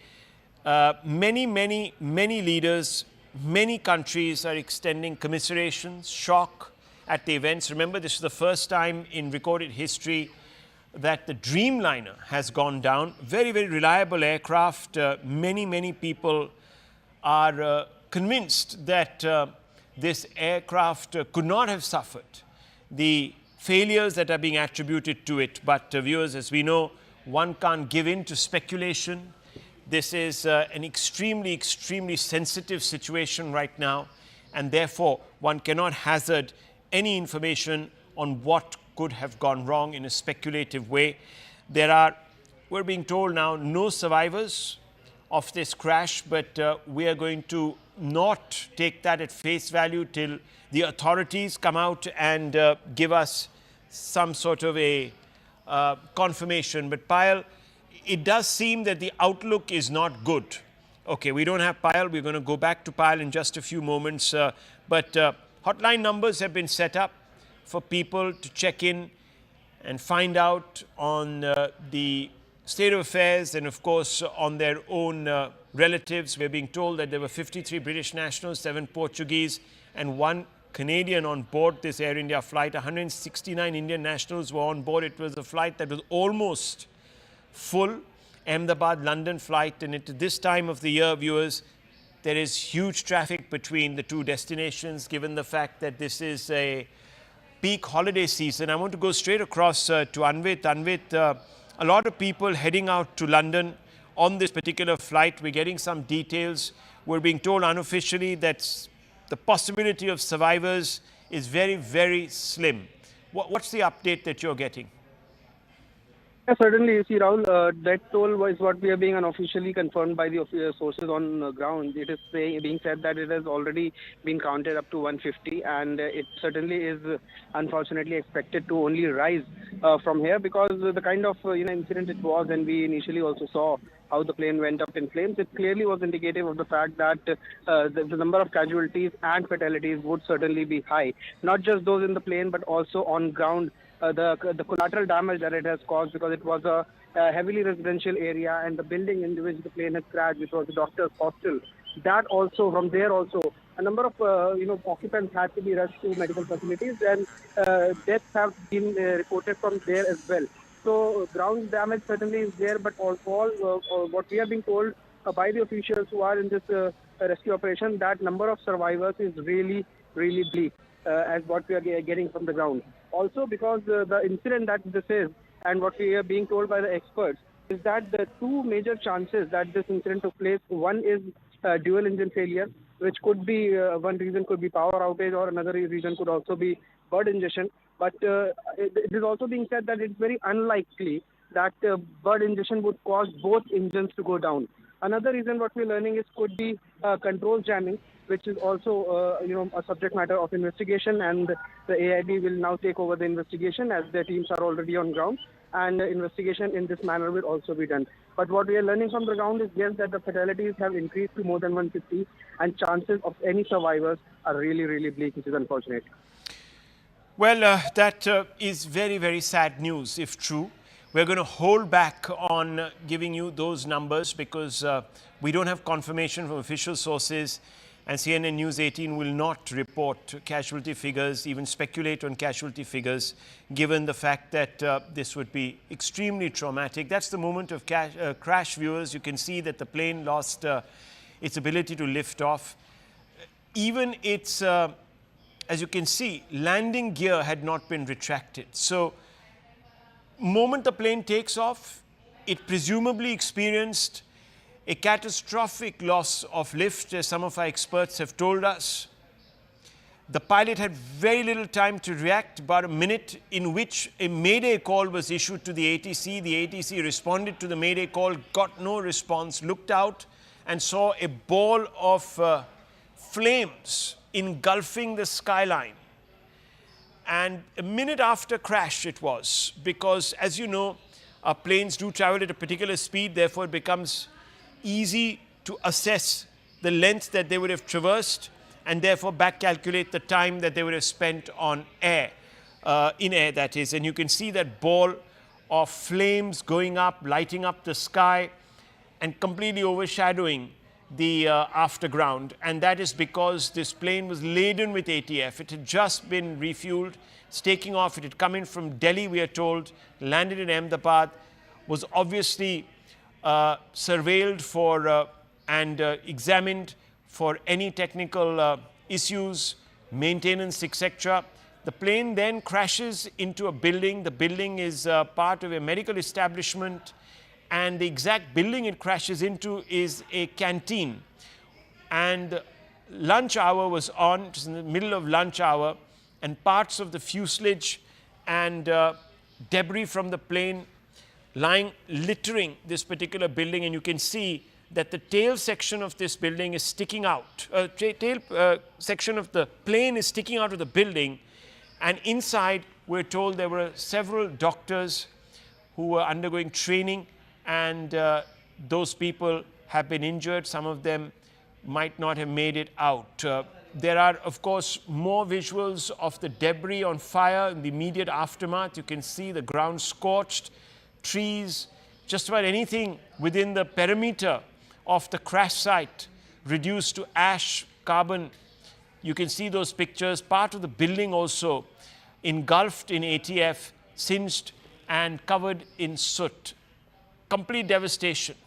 All these pictures coming in, obviously an attempt being made to douse the fire, but it's a bit too late. All of these are the buildings next to the wreckage near the plane crash site. A large number of parts of the plane strewn all over the place, and that's the frontage of this building, which has been reduced to ash. It's covered in soot because, as I told you, the plane was laden with ATF, and you can see other remnants of this plane, electronic parts, etc., strewn all over the place. There is some piece of luggage that might have survived, but most of this particular craft consumed completely, and that's the debris that is being removed, is salvaged.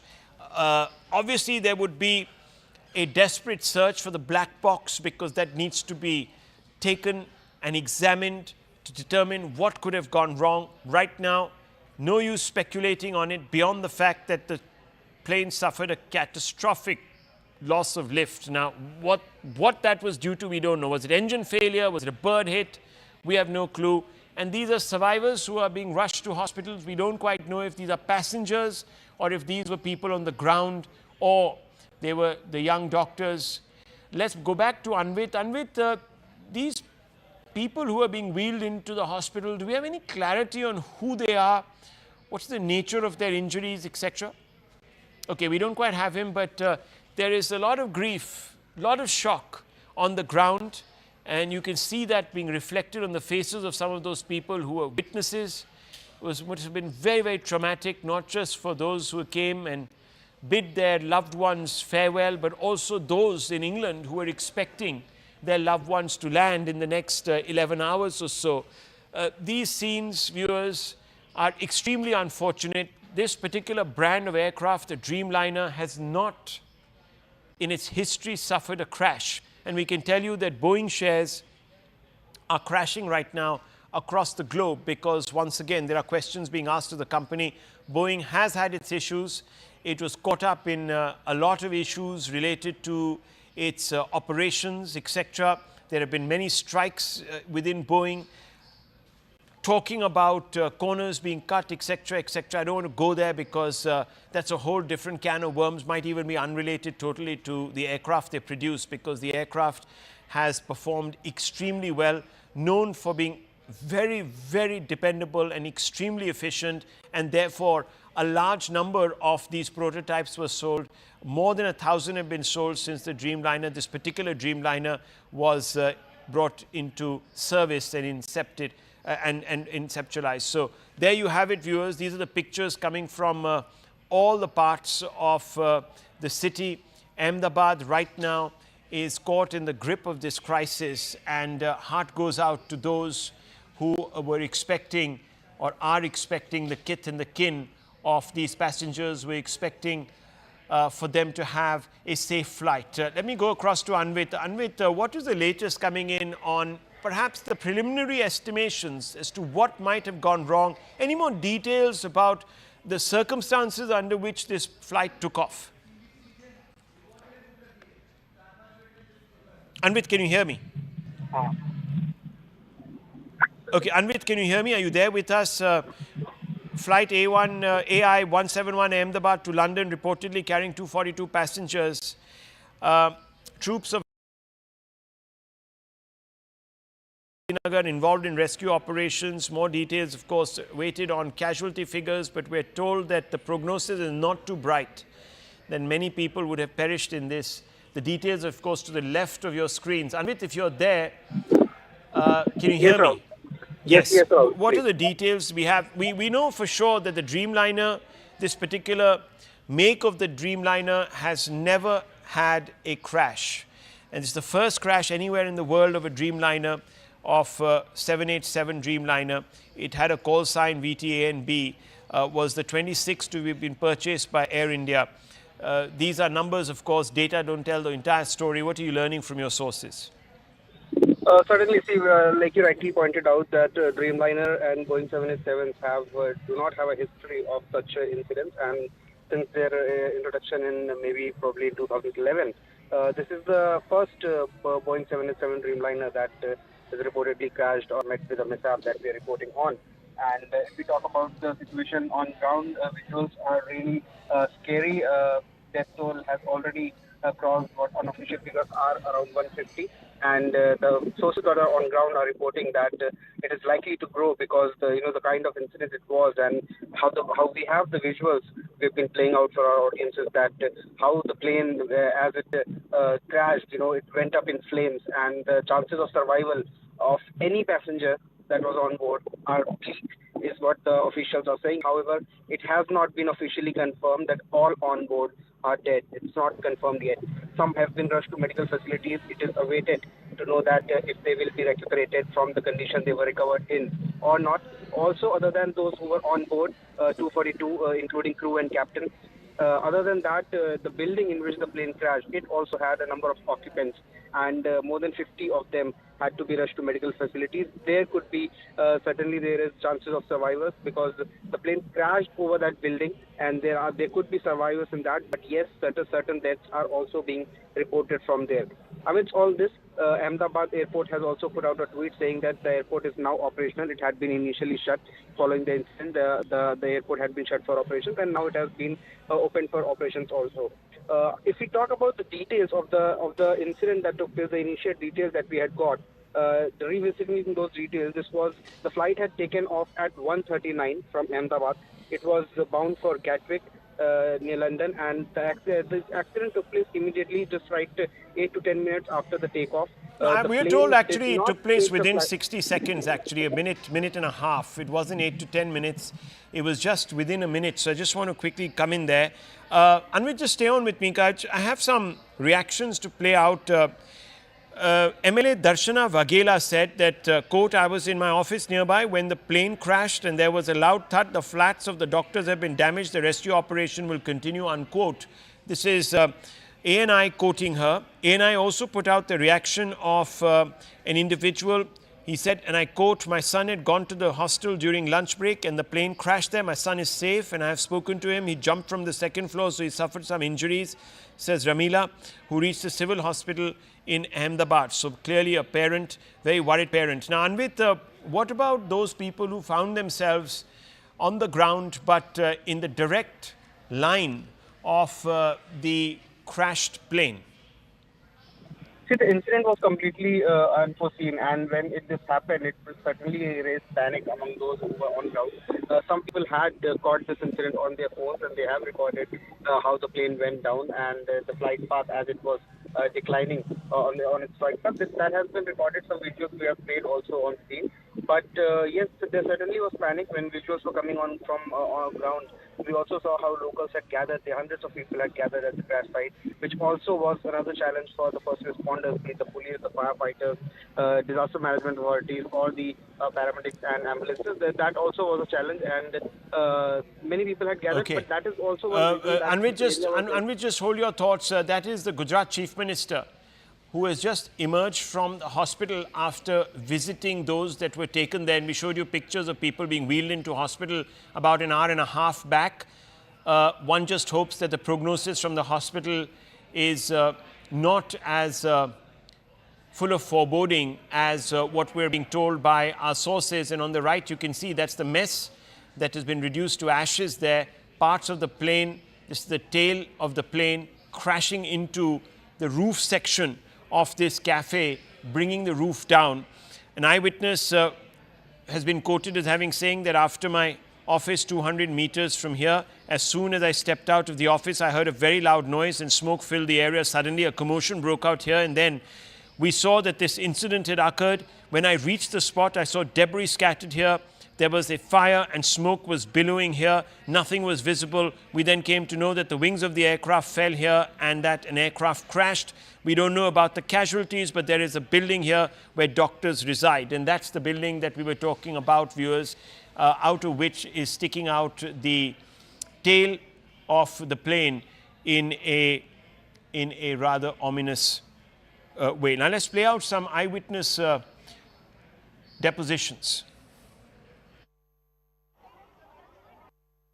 यहीं मेरे office में बैठी थी, जैसा धड़ाका हुआ मैं वहाँ office से वहाँ गई।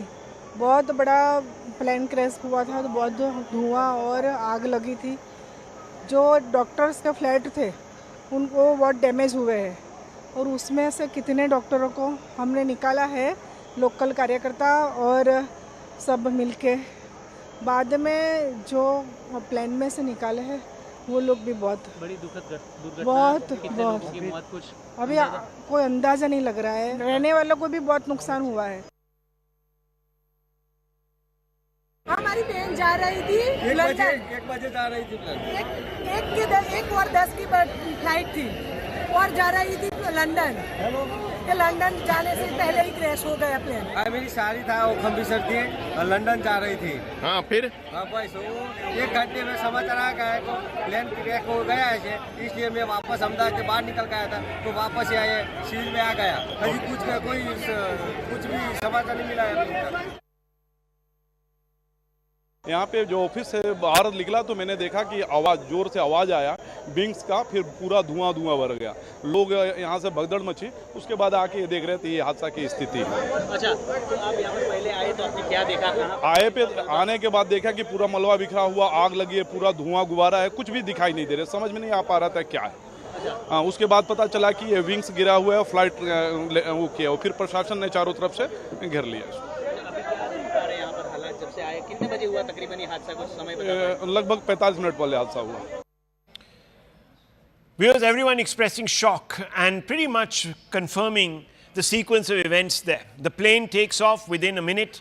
It's down. It crashes into a building that houses a number of doctors because it is part of a medical establishment. In fact, the building was the cafeteria. You can see the pictures on the left of the plane, tail of the plane that is sticking out of the top of that building, the roof section of the building.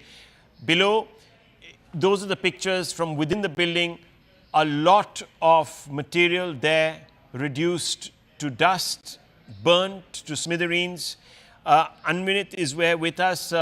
We're also being told that Jamie Ray Meek, a British citizen listed as a passenger on Air India flight 171, reportedly shot a final Instagram short story just before takeoff, and that remains his final testament to the world. Very, very, very sad situation. Passengers from across the world on this flight. Remember, there were Canadians, there were British nationals, more than 50 British nationals, 169 Indian nationals, a number of Canadian nationals. The US government also putting out a statement, not just in sympathy, but also calling upon its citizens to check with the consulate there to ensure that they can make their way back home. Let me go across to Anvit. Anvit, what's the latest you have for us? Rausi, what we're getting from ground is that the death toll has already crossed 140 and 150, and this is what the sources on ground are telling us. And among the passengers, the 242 passengers that were on board, Air India has also confirmed that there were 169 of them were Indian nationals, while 53 were British nationals. There also was one Canadian national on board, and 7 Portuguese nationals were there. The injured have certainly been taken to hospitals, but death toll is likely to rise. And from those who were on board the aircraft, it has been it is almost confirmed. There's no official word though, but chances of survivors are really bleak in this incident. As we have also seen the visuals from ground, a number of locals had gathered on spot, and it is also one reason because the area was heavily populated one. That is also one reason that there will certainly be fatalities from ground as well. The building that was hit by the plane, that is a doctor's hostel.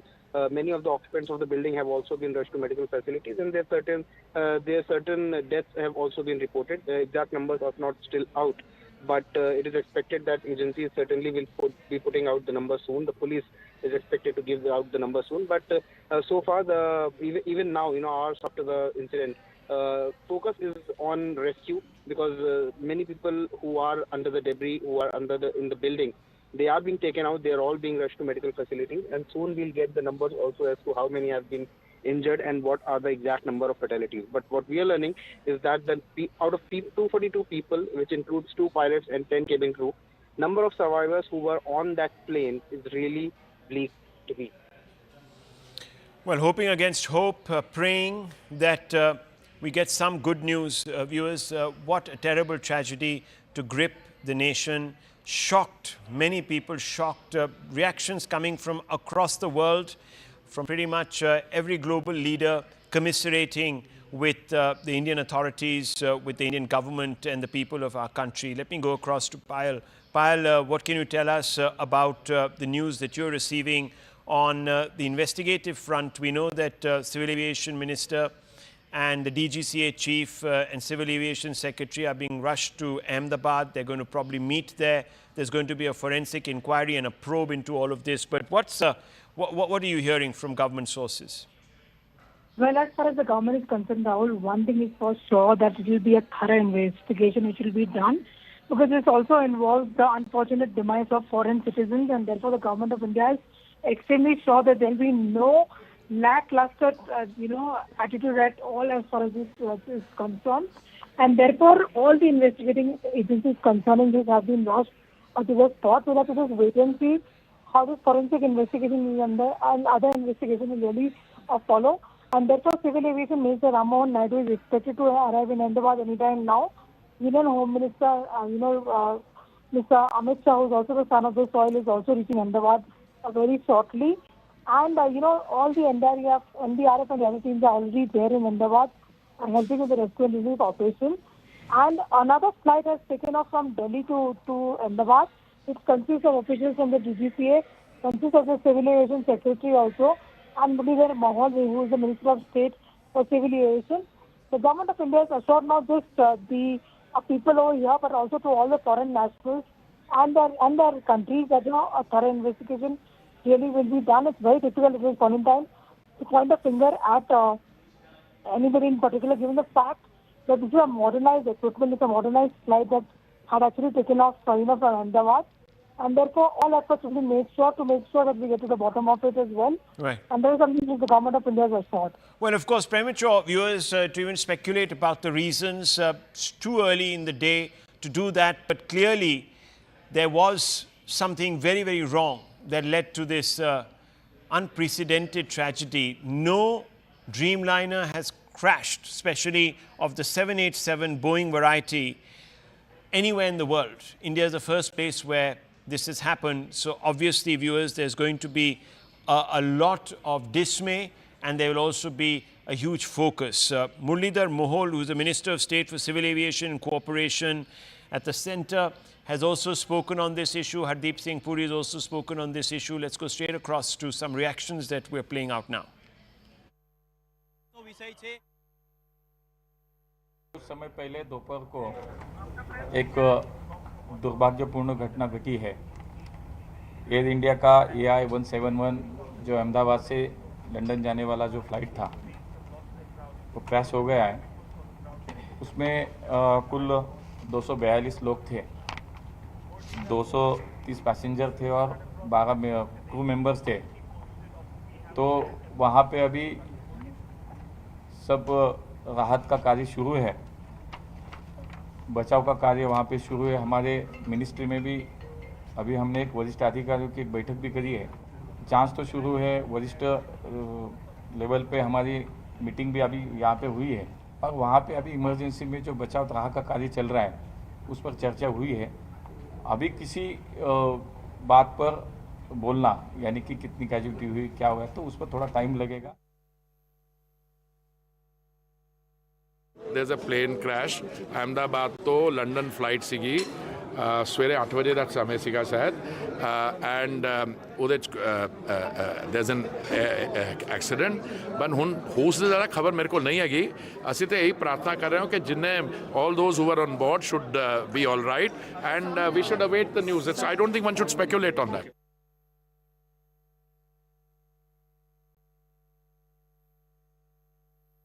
बहुत दुख की बात है, casualty confirm नहीं बता, बहुत दुख की बात है कि एयर इंडिया का एयरक्राफ्ट क्रैश हुआ है और जब एयरक्राफ्ट क्रैश होता है तो घटना बहुत बड़ी होती है। इसलिए इस समय पर इतनी ही जानकारी मिली है तो हमारी अपील यही होगी सरकार से, हालांकि सरकार खुद कोशिश कर रही होगी कि सभी यात्रियों को बचाएं, सुरक्षित पहुंचाएं और उनका इलाज हो।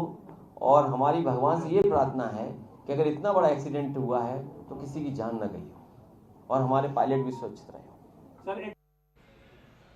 Viewer statement coming out from Boeing. Boeing is saying that we're aware of initial reports and are working to gather more information. Remember, real-time information is relayed always from the plane to the manufacturer, and it is kept and located at a particular center. So real-time information will be available to them. Of course, they would also be wanting to look at the crash footage.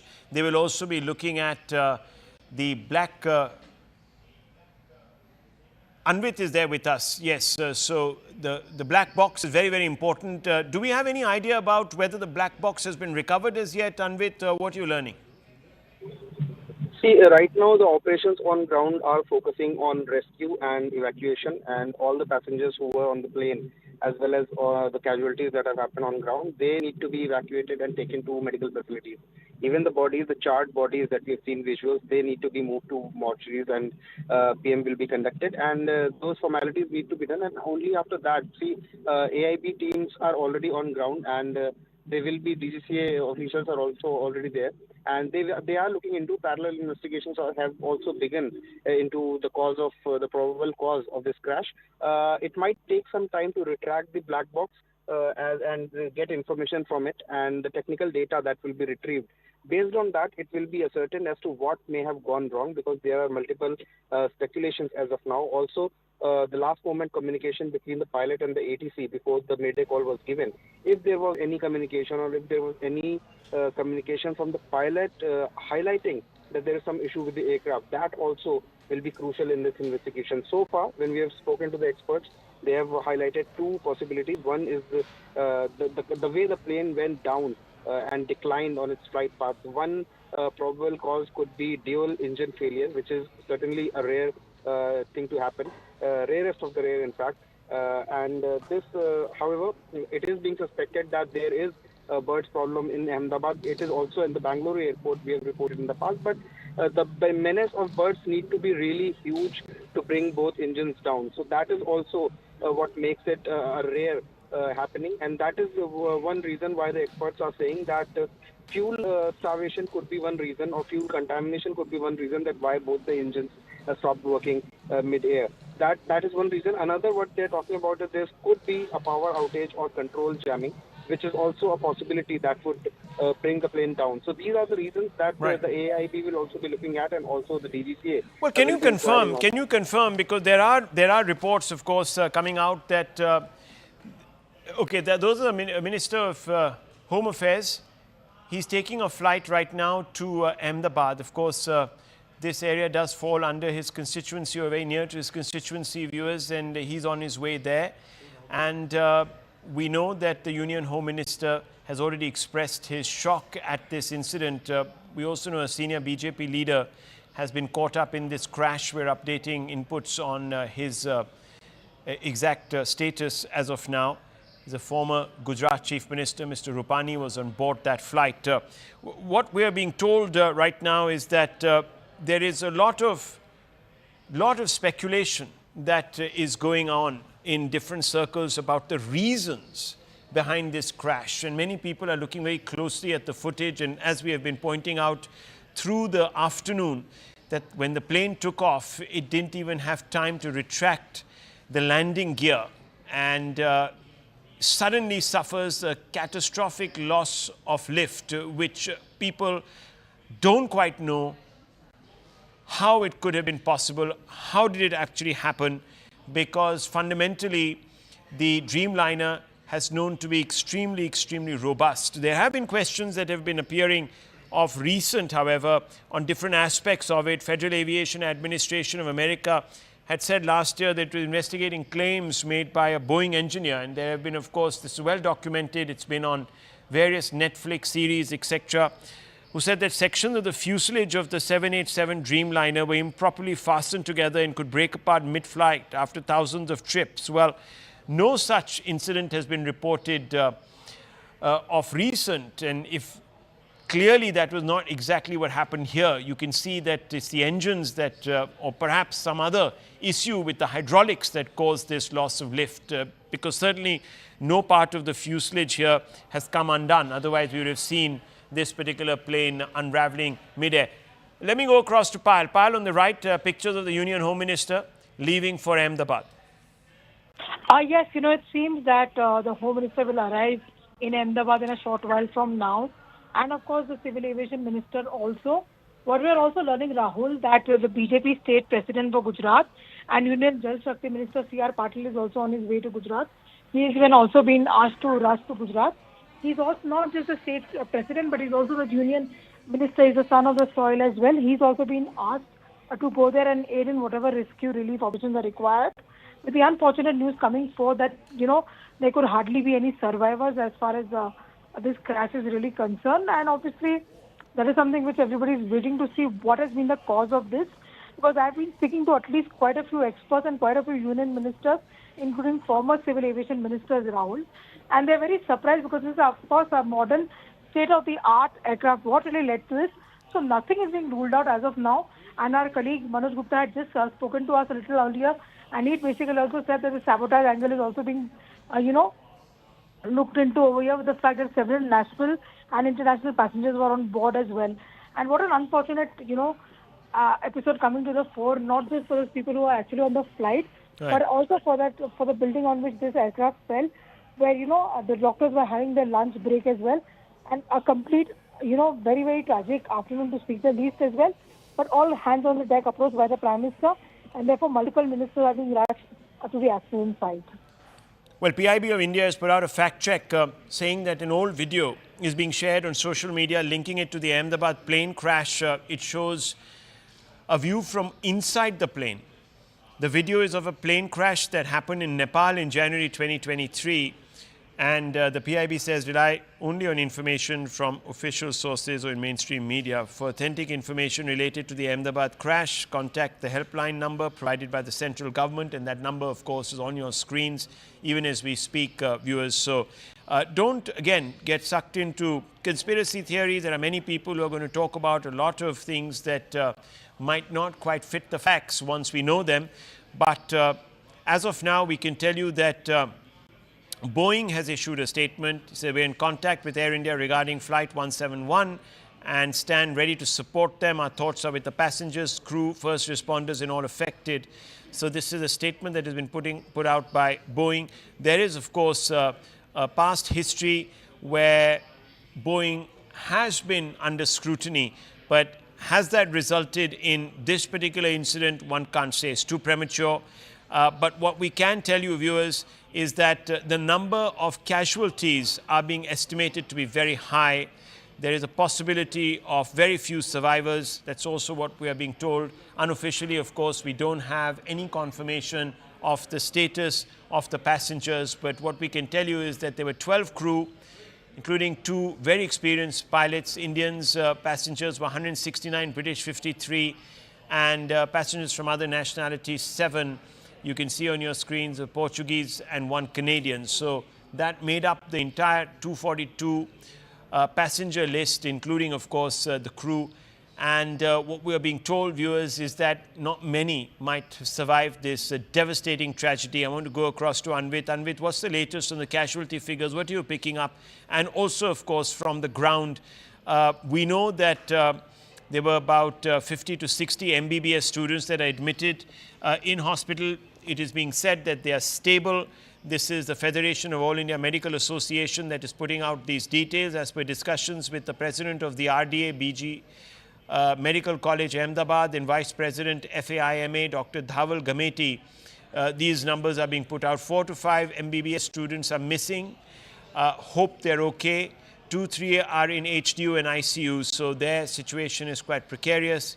3-4 relatives of the super specialist resident doctors are missing right now, and wife of 1 found dead, and most of the passengers of the flight are brought dead. We appeal to everyone to remain calm. So this is the first intimation that we have got from any official source about the possibility of casualty figures.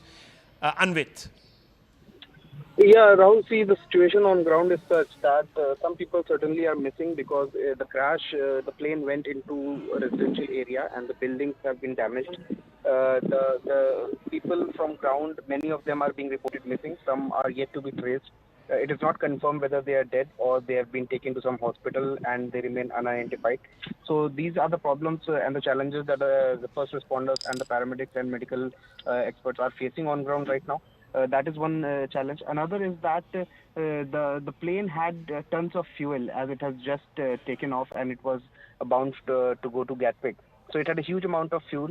Usually it is with the planes that their fuel is contained into the wings, and that is one reason why when planes crash that it immediately goes up in flames. This is one reason, and this is exactly what we saw that happened with this flight as well. The moment it touched down, the moment it touched the residential area where it crashed, the plane went up in flames. And that is one reason why mostly in air crashes, the number of survivors is the least. And even in this incident, hardly there would be any survivors is what we are learning from the sources on ground, which is highly unfortunate. But this is the reality that there might, the chances of survival of anyone on board that aircraft might be very less. Also, there are casualties, collateral damage from the ground because it was the residential area. We saw how the plane's flight path declined instead of rising, and it had been taking off. And it was just minutes after taking off that the flight went down and crashed. So the visuals are clearly suggestive of the fact that they would the casualty figures that have already crossed 150 is what we're learning from the ground. That is expected to only rise It is unfortunate, but yes, some people have also been rushed to medical facilities and they have been marked safe. This includes a number of hostelers and the doctors who were living in the hostel in the building in which the plane has crashed. So they have been marked safe with some injuries, and they've been said they're out of danger, which is a good news in this. But on-ground situation remains challenging as rescue operations are still continuing. Well, that's not a very encouraging outlook that has been painted there by Anvit. What we can tell you, viewers, is that the FAIMA, the Federation of All India Medical Association, has put out the latest details, and Shivani, it doesn't make for very encouraging reading. 50 to 60 MBBS students are admitted, and thankfully some are stable, most are stable. 4 to 5 MBBS students are missing, and 2-3 in HDU and ICU. But the prognosis on the passengers of the flight is not very good. Shivani. Absolutely. Good evening, everyone. Thanks a lot for staying with us. In what is now the second biggest air tragedy in India, an Air India flight with 232 passengers and 10 crew members crashed shortly after taking off from Ahmedabad airport. Now, the plane was carrying 169 Indians, 53 British nationals, 7 Portuguese and 1 Canadian passenger, and was bound for London. Already, 130 plus casualties have been confirmed. 130 plus passengers have been declared dead, even as rescue and relief operations are on. The tragedy and crash has been so severe that the worst is now feared as far as the casualties are concerned. The aircraft involved was a Boeing 787 Dreamliner 12 and is believed that the pilots lost both engines and plunged very quickly after takeoff. Before Ahmedabad, Boeing 787, known as the Dreamliner, entered service in October 2011 and had never been involved in a fatal incident. But there have been many concerns over safety and audit-related issues with Boeing, the company itself. Home Minister Amit Shah, Civil Aviation Minister K. Ram Mohan Naidu have travelled to Ahmedabad along with other ministry and DGCA officials. News also is that former Gujarat Chief Minister Vijay Rupani was on the flight travelling to London, where his family is currently, and we are awaiting confirmation on his condition. Let's take a look at exactly what happened. Air India Boeing flight AI-171 from Ahmedabad to Gatwick in London crashed immediately after takeoff from the Ahmedabad airport itself. As per ATC, the aircraft departed from Ahmedabad at 1:39 p.m. this afternoon from runway 23. So it was scheduled to leave this afternoon. It departed or took off at 1:39 p.m. There were 242 persons on board the aircraft, consisting of 2 pilots and 10 cabin crew, as I mentioned. The aircraft was under the command of Captain Sumit Sabharwal with First Officer Clive Kunnar. Captain Sumit Sabharwal is a line training captain with 8,200 hours of experience. The co-pilot also had 1,100 hours of flying experience.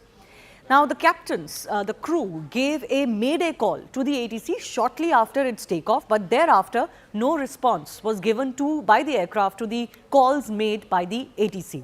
Now, the flight is said to have crashed within a minute after takeoff from runway 23. It had barely achieved a height of 600 odd feet. And the worst is that it actually lost control so badly that the pilots crashed right outside the airport perimeter. The Air India flight crashed at an under construction building, but it also damaged in its path a medical college and hospital, where few students have also been injured. We're also trying to ascertain more about their condition on ground. So what exactly happened mid-air? Initial data from flight Air India 171 shows that the aircraft reached a maximum barometric altitude of 625 feet only. Now, this is not a lot. This is just about 425 feet above the altitude of the runway itself, which is at 200 feet. Minutes after making that mayday call, the Air India flight started to descend with a vertical speed of minus 475 feet per minute. So you can imagine that actually the flight went down so quickly that within a few seconds, it had crashed into those buildings, possibly giving no time to the pilots and others to even try to maneuver away from what seems to be a heavily, densely populated area. These are some of the videos that we have also been able to capture through various residents of that area. This is, of course, the moment the Air India Ahmedabad London flight crashed after takeoff, you can see that it immediately burst into flames, which is why we are fearing heavy casualties and possibly no survivors. Minutes after the flight crashed at this under construction building, visuals show parts of the flight up in flames. Footage also shows firefighters dousing those flames soon after the plane had crashed. And because the proximity of this crash site is so close to the city and the airport itself, the rescue and the fire services actually managed to get to the area, to the crash site fairly quickly, within minutes, is also what the police has confirmed. The visuals from the crash site show the debris of the flight AI-171 scattered across the area. This is one visual that is extremely damning as far as this crash is concerned. This is one portion of the crashed aircraft that has actually got stuck on top of the building, and other parts that have fallen on the ground, where of course there are lots of people that you can see as well. Dramatic visuals also show these parts crashing into these buildings at various areas. There is another mess hall where about 50 to 60 students that are studying, there are MBBS students that were studying in the nearby colleges, and there is a hostel where they used to live, and mess hall where they were eating lunch, when actually parts of the plane crashed into the windows of that mess as well. But thankfully, there have been no casualties there, at least the mess hall is concerned. Soon after the crash, rescue efforts were in place, of course. Injured were rushed to hospitals. These are some of the visuals that we've managed to access. Chief Minister of Gujarat has also visited the civil hospital where most of the injured are being taken. These are, of course, injured. We don't know whether these were passengers. It's unlikely that they were passengers, because the situation also is that there could be more casualties or injured from on ground, from the buildings and across the airport perimeter where this plane crashed and burst into flames. We're also getting more fresh visuals that are arriving of the moments after the crash. Take a look at this visual. These are visuals of this densely populated area. You can see buildings are also on fire. There is debris on the ground that has caught fire as well. So these are the buildings that have come into the path of this crashing aircraft. We are being told that MBBS students lived in these hostels, and we are waiting to get more as far as their condition is concerned. But there is also a mess building, a mess hall where students had gone for eating during the lunch hour, which also bore the brunt, but less severe brunt of this crashing aircraft. At least there we spoke to an eyewitness. The students are safe. But the eyewitnesses told us that there is another building where this craft had crashed into. The visuals we also showed you earlier of the crashed aircraft stuck into the building. And there could be some casualties feared. But of course, we're trying to get you the latest. Let's also listen in, not just to eyewitnesses, but other relief agencies on ground as well. यहीं मेरे office में बैठी थी, जैसा धड़ाका हुआ, मैं वहाँ office से वहाँ गई। बहुत बड़ा प्लेन क्रैश हुआ था, तो बहुत धुआं और आग लगी थी। जो डॉक्टर्स के फ्लैट थे उनको बहुत डैमेज हुए हैं, और उसमें से कितने डॉक्टरों को हमने निकाला है, लोकल कार्यकर्ता और सब मिलके। बाद में जो प्लेन में से निकाले हैं वो लोग भी बहुत बड़ी दुखद दुर्घटना, बहुत कुछ अभी कोई अंदाज़ा नहीं लग रहा है। रहने वालों को भी बहुत नुकसान हुआ है। हाँ, जस्ट बोर्डिंग हुआ था, मैं अंदर फ्लाइट के अंदर वॉक करते जा रहे थे, बट सामने बहुत बड़ा धुआं वगैरह दिख रहा था। बट उस टाइम मुझे ये नहीं मालूम था वो प्लेन क्या है। जैसे कोई आग, झाड़ी में वगैरह जंगल में आग लगती है ना, लाइक वैसा कुछ तो लग रहा था। ये मालूम नहीं था कि वो प्लेन क्रैश हुआ है। तो उसके बाद क्या हुआ? इंडिगो की तरफ से इन्फॉर्मेशन, एयरपोर्ट की तरफ से क्या इन्फॉर्मेशन मिल गया? नहीं, तब तक कुछ फिर हम अंदर जाके बैठे, हमारे साथ में हम फोटो भी निकाले थे, जैसे कोई आग लगी होगी झाड़ी वगैरह में। जब फ्लाइट में बैठे और 10-15 मिनट इधर फिर एकदम से अनाउंसमेंट हो गया कि फ्लाइट डिले हो रहा है। बट वहाँ पे उन्होंने ये रीज़न नहीं बताया कि किस वजह से डिले हो रहा है, इतना ही बताया था। बट अभी वो वाईफाई मतलब इंटरनेट वगैरह सब चालू था, मोबाइल पे न्यूज़ आ गया, तब हमें पता चला कि वो फ्लाइट क्रैश हुआ है। लड़का है ना, वो ब्रेक पड़ा था खाने का, तो हॉस्टल में खाने गया था इधर, यानी हॉस्टल में ही प्लेन क्रैश हुआ। पर मेरे लड़का को कुछ हुआ नहीं, बात हुई मेरी, पर इसके भाईबंद है ज़्यादा है, तो लोग मर गए। ये फिर मेरे लड़का को देखने जाना है अंदर। मेरे को लड़का बोला है कि मैं अच्छा दूसरे माल से कूदा था ना, तो थोड़ा खाली लगा है, ऐसा बोला है मेरे को। पर मैं जाऊँ अंदर तो मालूम पड़े ना। ठीक है। जा रही थी लंदन, 1 बजे जा रही थी फ्लाइट, 1:10 की फ्लाइट थी और जा रही थी लंदन। कि लंदन जाने से पहले ही क्रैश हो गया प्लेन। मेरी साड़ी था वो खम्बीसर थी और लंदन जा रही थी। हाँ फिर बस वो 1 घंटे में समाचार आ गया को प्लेन क्रैश हो गया है, इसलिए मैं वापस अहमदाबाद के बाहर निकल गया था, तो वापस आए सील में आ गया। अभी कुछ भी समाचार नहीं मिला है अभी तक। कुछ समय पहले दोपहर को एक दुर्भाग्यपूर्ण घटना घटी है। एयर इंडिया का AI-171 जो अहमदाबाद से लंदन जाने वाला जो फ्लाइट था वो क्रैश हो गया है। उसमें कुल 242 लोग थे, 230 पैसेंजर थे और 12 क्रू मेंबर्स थे। तो वहाँ पे अभी सब राहत का कार्य शुरू है, बचाव का कार्य वहाँ पे शुरू है। हमारे मिनिस्ट्री में भी अभी हमने एक वरिष्ठ अधिकारियों की एक बैठक भी करी है।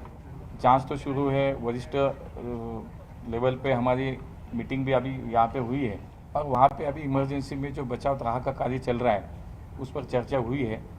अभी किसी बात पर बोलना यानी कि कितनी कैजुअलिटी हुई, क्या हुआ, तो उस पर थोड़ा टाइम लगेगा।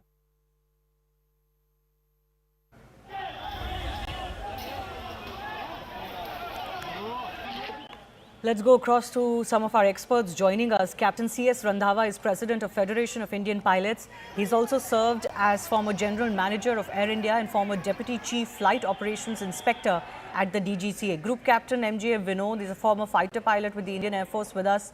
Dr. Vandana Singh, chairperson of Aviation Cargo, Federation of Aviation Industry in India. V.K. Kukur is aviation expert also with us. I do thank you all for your time. First up, I want to go across to Captain C.S. Randhawa. Yes, ma'am. Your thoughts about the nature of the crash first up, because it has happened within a minute of takeoff, giving the pilots and the crew hardly any time to even be able to change their course of line or their direction, crashing into these buildings. What do you think could have transpired? What could have been those moments like inside that cockpit? Okay. To start with, this was an extremely tragic accident which has occurred. Let me give you some background. Now, this flight was from Ahmedabad to London Heathrow and must be carrying at least 65,000 to 70,000 liters of aviation turbulent fuel, which is highly inflammable. And it is in the category of the kerosene, and it is much more inflammant than petrol. Now, the aircraft has taken off. The pilot must have engaged the autopilot around 200 to 250 feet.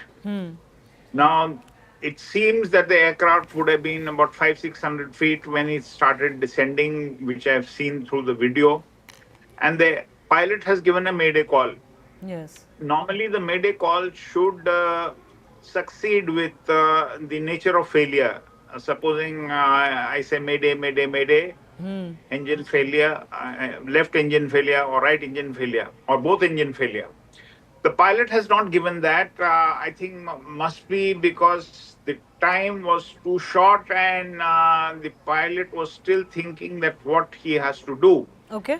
Now there are, I could be wrong. The actual analysis will come after the DFDR, the digital data flight recorder, which will be taken out, which records many parameters of the aircraft, speed, height, engine thrust, your engine oil pressure, temperature.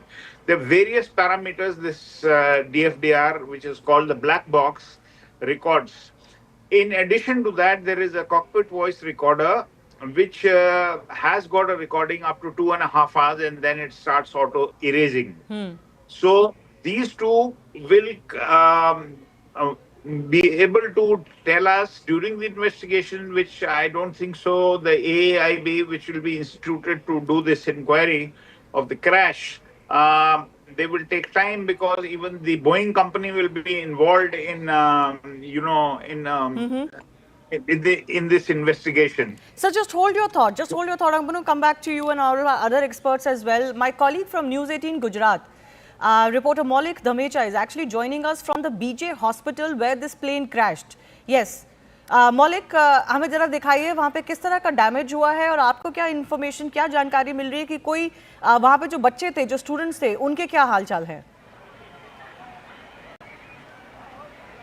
बिल्कुल, पूरा मामला जो है वो 1:30 बजे के आसपास जब प्लेन क्रैश हुआ तब बना था। फिलहाल ये दृश्य से आपको दिखाना चाहूँगा कि ये जो पीजी अस्पताल है, जहाँ डॉक्टरी की अस्पताल से पढ़ते हुए बच्चे, जहाँ प्लेन क्रैश होने के नाते लगभग 22 से 30 बच्चे थे जो यहाँ पे प्लेन क्रैश होते ही सीधा ब्लास्ट हुआ और ब्लास्ट होने के नाते वो यहाँ जलकर राख हो गए। साथ ही साथ 133 से भी ज़्यादा पैसेंजर जो प्लेन में सवार थे, अहमदाबाद से टेक ऑफ की हुई फ़्लाइट जो थी वो लंदन की ओर जा रही थी, पर करीबन एयरपोर्ट से निकलते ही लगभग 1 किलोमीटर दूर आई होगी और 1 किलोमीटर दूर आते ही ये ब्लास्ट होने के कारण सारा जो है तहस नहस हो चुका है। पूरी बिल्डिंग जो है 8 माले की बिल्डिंग अभी लगभग 4 माले की रह चुकी है। पूरा काटमाल जो है वो खसने का काम जो है वो पुलिस, NDRF की टीम, पूरा गुजरात पुलिस का फोर्स और साथ ही साथ आर्मी की टीम जो है वो भी जुटी हुई है। लोकल जो पुलिस और फायर ब्रिगेड की टीम जो है वो भी फिलहाल तैनात है।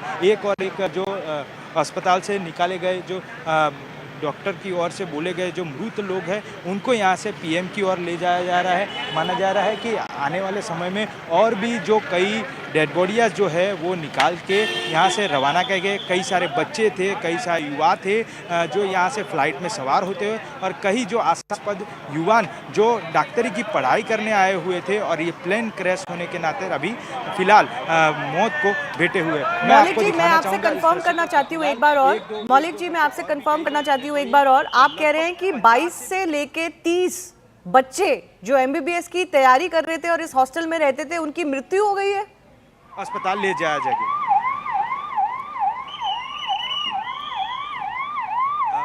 मौलिक जी, आपको मेरी अगर आवाज आ रही है, मैं एक बार कंफर्म करना चाहती हूँ आपसे कि ये जो MBBS की तैयारी कर रहे थे बच्चे, उसमें से 22 से 30 बच्चे उनकी मृत्यु हो गई है वहां पे उस हॉस्टल में। माफ़ कीजिएगा, आपको एक बार क्वेश्चन जो है वो रिपीट करना पड़ेगा क्योंकि एम्बुलेंस की आवाज़ इतनी आ रही है, मैं आपको सुन नहीं पा रहा था।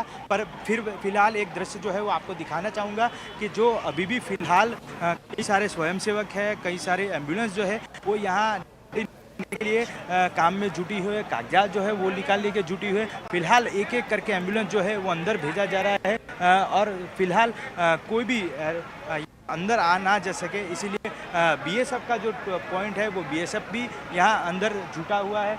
लाइट जो है वो लाइट बिल्कुल ऑफ कर दिया है। टॉरेंट पावर की टीम जो है वो टॉरेंट पावर की टीम जो है यहाँ लगातार तैनात है। साथ ही साथ कई सारे स्वयंसेवक हैं वो भी जुटे हुए हैं। फिलहाल अभी AMC के जनरेटर मंगाए गए हैं क्योंकि जो आसपास में जो बड़े घने वृक्ष से उनको काटने के लिए कहीं जो जनरेटर की व्यवस्था जो है वो AMC की ओर से की जाए। ऐसी कई सारी मात्रा में एम्बुलेंस जो है 1-2 डेड बॉडियाँ निकालने के लिए आती जाती रहती है। अभी फ़िलहाल 50 से भी ज़्यादा डेड बॉडियाँ ऑलरेडी निकाल चुके हैं और उनको अस्पताल भेजा जा चुका है। फिलहाल ये मामला लगभग 1:30 बजे से जब शुरू हुआ है और अभी 6 बजने की वारदात है। 6 बजे के बाद 6 बजे बाद भी यहाँ से कोई बाहर निकलता है, 1-2 डेड बॉडियाँ जो है वो बाहर निकलती नज़र आ रही, यानी कितने लोग हैं वो अभी कहना मुश्किल है। फिलहाल जो इंजर्ड लोगों की एक सूची बाहर आई है,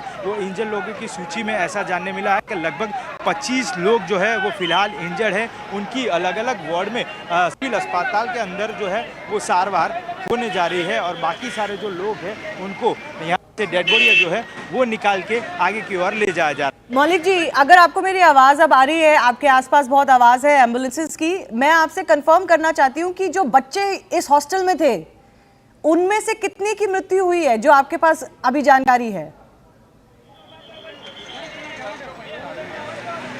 अभी जिस प्रकार जानकारी मिल रही है वो बेसिक इन्फॉर्मेशन है। बेसिक इन्फॉर्मेशन इसीलिए क्योंकि जब घटनास्थल पे ये प्लेन जब क्रैश हुआ, ये यही जगह है, मैं आपको एक बार दृश्य के मार्फत दिखाना चाहूँगा कि ये जो जगह है वो बिल्कुल यही जगह है कि जहाँ से प्लेन का कॉकपिट होता है और कॉकपिट के आगे का भाग से लगभग 58 लीटर जितना फ्यूल जो था वो फ्यूल होने के नाते यहाँ टकराया था, और टकराने की वजह से ये सारा जो बच्चे यहाँ हॉस्टल में पढ़ते थे, रहते थे, उनको यहाँ लगा हुआ था। ये सारे लोग यहाँ अभी मौत से जुटे हुए, सारे कई लोग जो बच गए थे वो बच गए, उसको अस्पताल में दाखिल कराया गया है, उनकी सारवार जो है वो चल रही है। पर जब तक आंकड़ा मिल पा रहा है कि 22 से भी ज़्यादा बच्चे यहाँ थे, उनको ले जाया जा रहा था और उसमें ये हादसा हुआ, और ये हादसे में कई सारे पैसेंजर भी थी, और वो जो पैसेंजर का आंकड़ा है वो अब तक 150 से भी ज़्यादा होने का माना जा रहा है। Okay. Maulik Dhameja, thanks a lot for joining us. Let me go back to our guests who continue to be with us. Yes, Captain C.S. Randhawa was talking about what could have possibly gone wrong. I'm sorry to cut you short there. We were getting this live report. Yes, sir. Your thoughts on what could have possibly gone wrong? How can both engines of such a reliable aircraft, the Dreamliner, that had never been involved in such a crash of this nature, happen?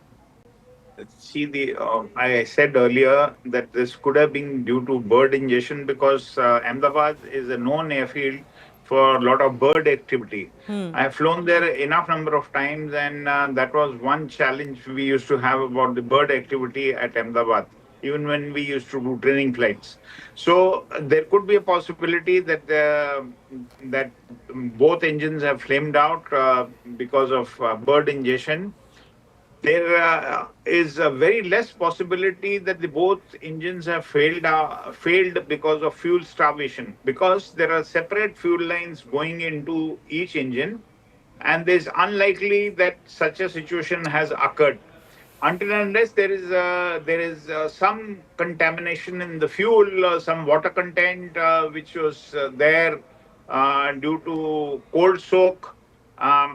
That possibility also cannot be ruled out. The other possibility could have been that when the pilot did not have much time to think that what has to be done when he's lost control of the aircraft, could be jamming of the control. If there is a jamming of the elevator control in the aircraft, then that possibility also cannot be ruled out. So, in my opinion, it will be not correct to come to any conclusion without the AIB retrieving the DFDR and the CVR, and then only we would be able to come to know. Thirdly, let me tell you, when the aircraft crashes with so much of fuel, it is like a time bomb. Yes. And if it lands up over a populated area, there is no question of survivors wherever the debris of the aircraft will go, because the fuel will be all over. And fuel, you know that when it is spread, even a small fire, small light can create a havoc, because in one go it will burn the whole place. Yes, yes. That So certainly there is seems to have happened as far as this case is also concerned. Let me also Correct. go across to Group Captain MJ Vinod. You know, a very, very concerning situation this. Not only the fact that the plane crashed within a minute or so, barely had achieved any height or altitude before it crashed. It seems like the pilots were not able to control the plane at all. Their power was completely off. Both engines could have, and we are being told that that can only happen if both engines have gone off, which is a very rare situation.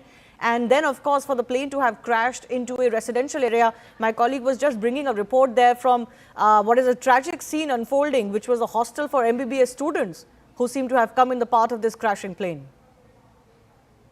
Yes, Shivani, with all due respect to all the information out there, I want to, Shivani, I mean, you know me by now, I want to break it down into logical pieces. I landed in this particular runway just a couple of days ago on a twin-engine big jet, and very, very familiar with this place. I keep landing there often. So with that as the background, I'm saying this. If you hear the voice or the noise of this particular video, you can clearly make out that the engines are humming till the time the aeroplane is touching down or hitting the ground. A loss of thrust, loss of power is not the case here. At least from the time they have started filming this video till the time the crash happens, you can hear the engine is running. Point number one. Point number two, was it just one engine running or was it both engine running? So let's demystify Shivani as if one engine running. I reiterate to all our viewers, any twin engine aeroplane, including 787 Dreamliner that we are seeing on the screen now, is capable of taking off after V1 is when we take off. I mean, there's a speed called V1 at which we take off. The speed, V1 speed caters for you to take off in one engine, climb out in one engine, carry out an emergency landing in one engine. It is designed for a single engine operation, which means even if one engine is, so we can hear the noise of the engine, assuming it is just one engine. Okay, before the video was taken, one engine, say, had died. Even if it was one engine, this aeroplane can continue to climb in one engine. It is designed to do so. Then the question, Shivani, will ask me is, why did the aeroplane sink? Yes. The sink can happen when you have the two-engine failure or when you have loss of lift. So when you zoom in closely, as you can see, zoomed in video in the box, you can see very clearly the trailing edge of the wing is up. That is called the flaps. Normally, as you can see behind me also, the flaps are down for takeoff and landing. It is kept down so that you can take off at a much lower speed. But if the flap goes up prematurely, whatever could be the reason, it could be electrical, it could be any reason, the aeroplane now loses lift and it starts sinking. So even with two engines, with loss of lift and heavy aeroplane will not be able to climb out. No, it is just a clarification. as simple as that. What causes this loss of lift? Flaps are up, Shivani, because the flaps are put down so that the aeroplane wings can generate much more lift. 120% lift is extra. Matlab, 100 plus 120 is what you get when the flaps are down. But when the flap goes up, as you pick up speed, you have to keep raising the flaps. And as you pick up cruising speed, the flaps are fully up, the aeroplane wing is straight, as it is seen in the video. So the flaps have gone up. In 2013, Shivani, this particular entire 787 was grounded because of some electrical issues. And after that, they sorted out the electrical issues and the aeroplane came back online. Are you suggesting that there are technical issues that could have led to loss of flight? Loss of lift? Yes. Possible. But only the FDR will tell us whether the flap went up automatically or the flap went up due to some other reason. Only the FDR will be, and the CVR, the cockpit voice recorder, will be able to tell us. But Shivani, you turn up the volume and let the let our viewers hear the noise. The engine is running. So the loss of lift, in my opinion, could be the reason. But again, there are only two people who will know. One is the FDR, another is God. No one else can tell you what went wrong. You know, I spoke to several experts through the day when we first got the update about this crash. And most are suggesting that this nature of crash soon after takeoff in what was clearly a fit aircraft to fly, it had come from Delhi to Ahmedabad and then was flying from Ahmedabad to London, could not have happened given that the pilots had no time to react, to respond. After Mayday call, they were incommunicado. This couldn't have happened without loss of engine. But you are suggesting that loss of engine is not the case here. Turn up the volume. You will know what I'm saying. Just turn up the volume of this particular video. You will know what I'm saying. See, sound is a very, very important clue. Visual, yes, but sound is a very, very important clue, especially, I mean, you'll be surprised to know, and the viewers will be surprised to know, with sound, you can even make out what is the RPM of the engine. We have that technology where we can make out what is the RPM of the engine, and with that, we can make out whether engine was, at what RPM is it going around, and did it function correctly or not. So these are the things we are able to make out with just sound. So the engine, question that at arises least one is, engine. was working, Shivani. At Okay, least one, okay. and one is enough. And one is clearly enough. So the question that Yeah. arises is whether it's a technical, mechanical failure or some sort of a manual error. Dr. Vandana Singh is chairperson of Aviation, Cargo and Federation of Aviation Industry in India. And Dr. Vandana, I want to come to you with the issues surrounding the Boeing. While the Boeing Dreamliner is being called an airline with great safety record, we do know that there are whistleblowers plus other investigations that have happened into Boeing operations that have pointed out to serious lapses in security protocols, audits, etc. In fact, in April 2024, a whistleblower had actually warned against the safety of the Dreamliner 787 itself. What do you make of what has happened today? Rightfully said, well acknowledged, and thank you for having me on your show, Shivani. Yes, indeed, first of all, 787, a Dreamliner as such is a very robust aircraft, and it has a good health check about it, that it is flying all over the world, and it's being maintained well. There are whistleblowers everywhere, whether it's Airbus, whether it's Boeing, whether it's any other company, we know about that. I am actually questioning the maintenance of this particular equipment, and if all the checks were done in order.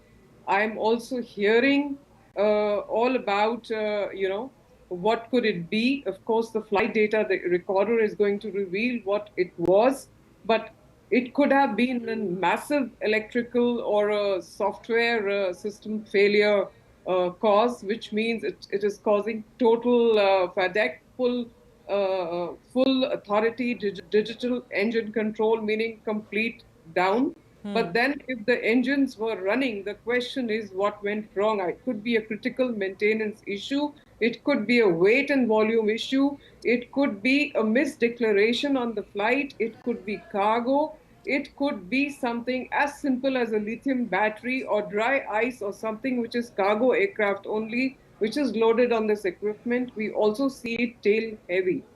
When we are seeing the visuals, we are also seeing it tail heavy. So there are many questions there, many speculations there, and all the experts are talking about it. But having said that, both Boeing and Airbus are having their own, set of flaws, questions. Do not forget the Qantas flight in 2008, where not engine failure, but how electrical and software glitches completely disrupted it and caused the crash. So the question is, we can speculate right now. Flight data, the recorder is going to reveal everything, but whistleblowers are definitely needed. Whistleblowers have to come out, because this is talking about the safety and security of human life. Yeah. We are playing with that. And I'm questioning everything from ground handling to critical maintenance to the fact, did this go through A check? It's an 11-year-old equipment, fine. It has a long life, no problem. But did it go through its A checks, which is 400 to 600 hours? Was it being checked properly? And I won't even question the C check or the D check here, which happens every 12 to 24 months, or D check, which takes after every 6 to 8 years. Was that being done? Were the audits being done by Air India? We are doing audits on Turkish Airlines, very good. Are we doing audits on Air India? Are we even checking if everything is in order? Is the maintenance coming into play? Are the people there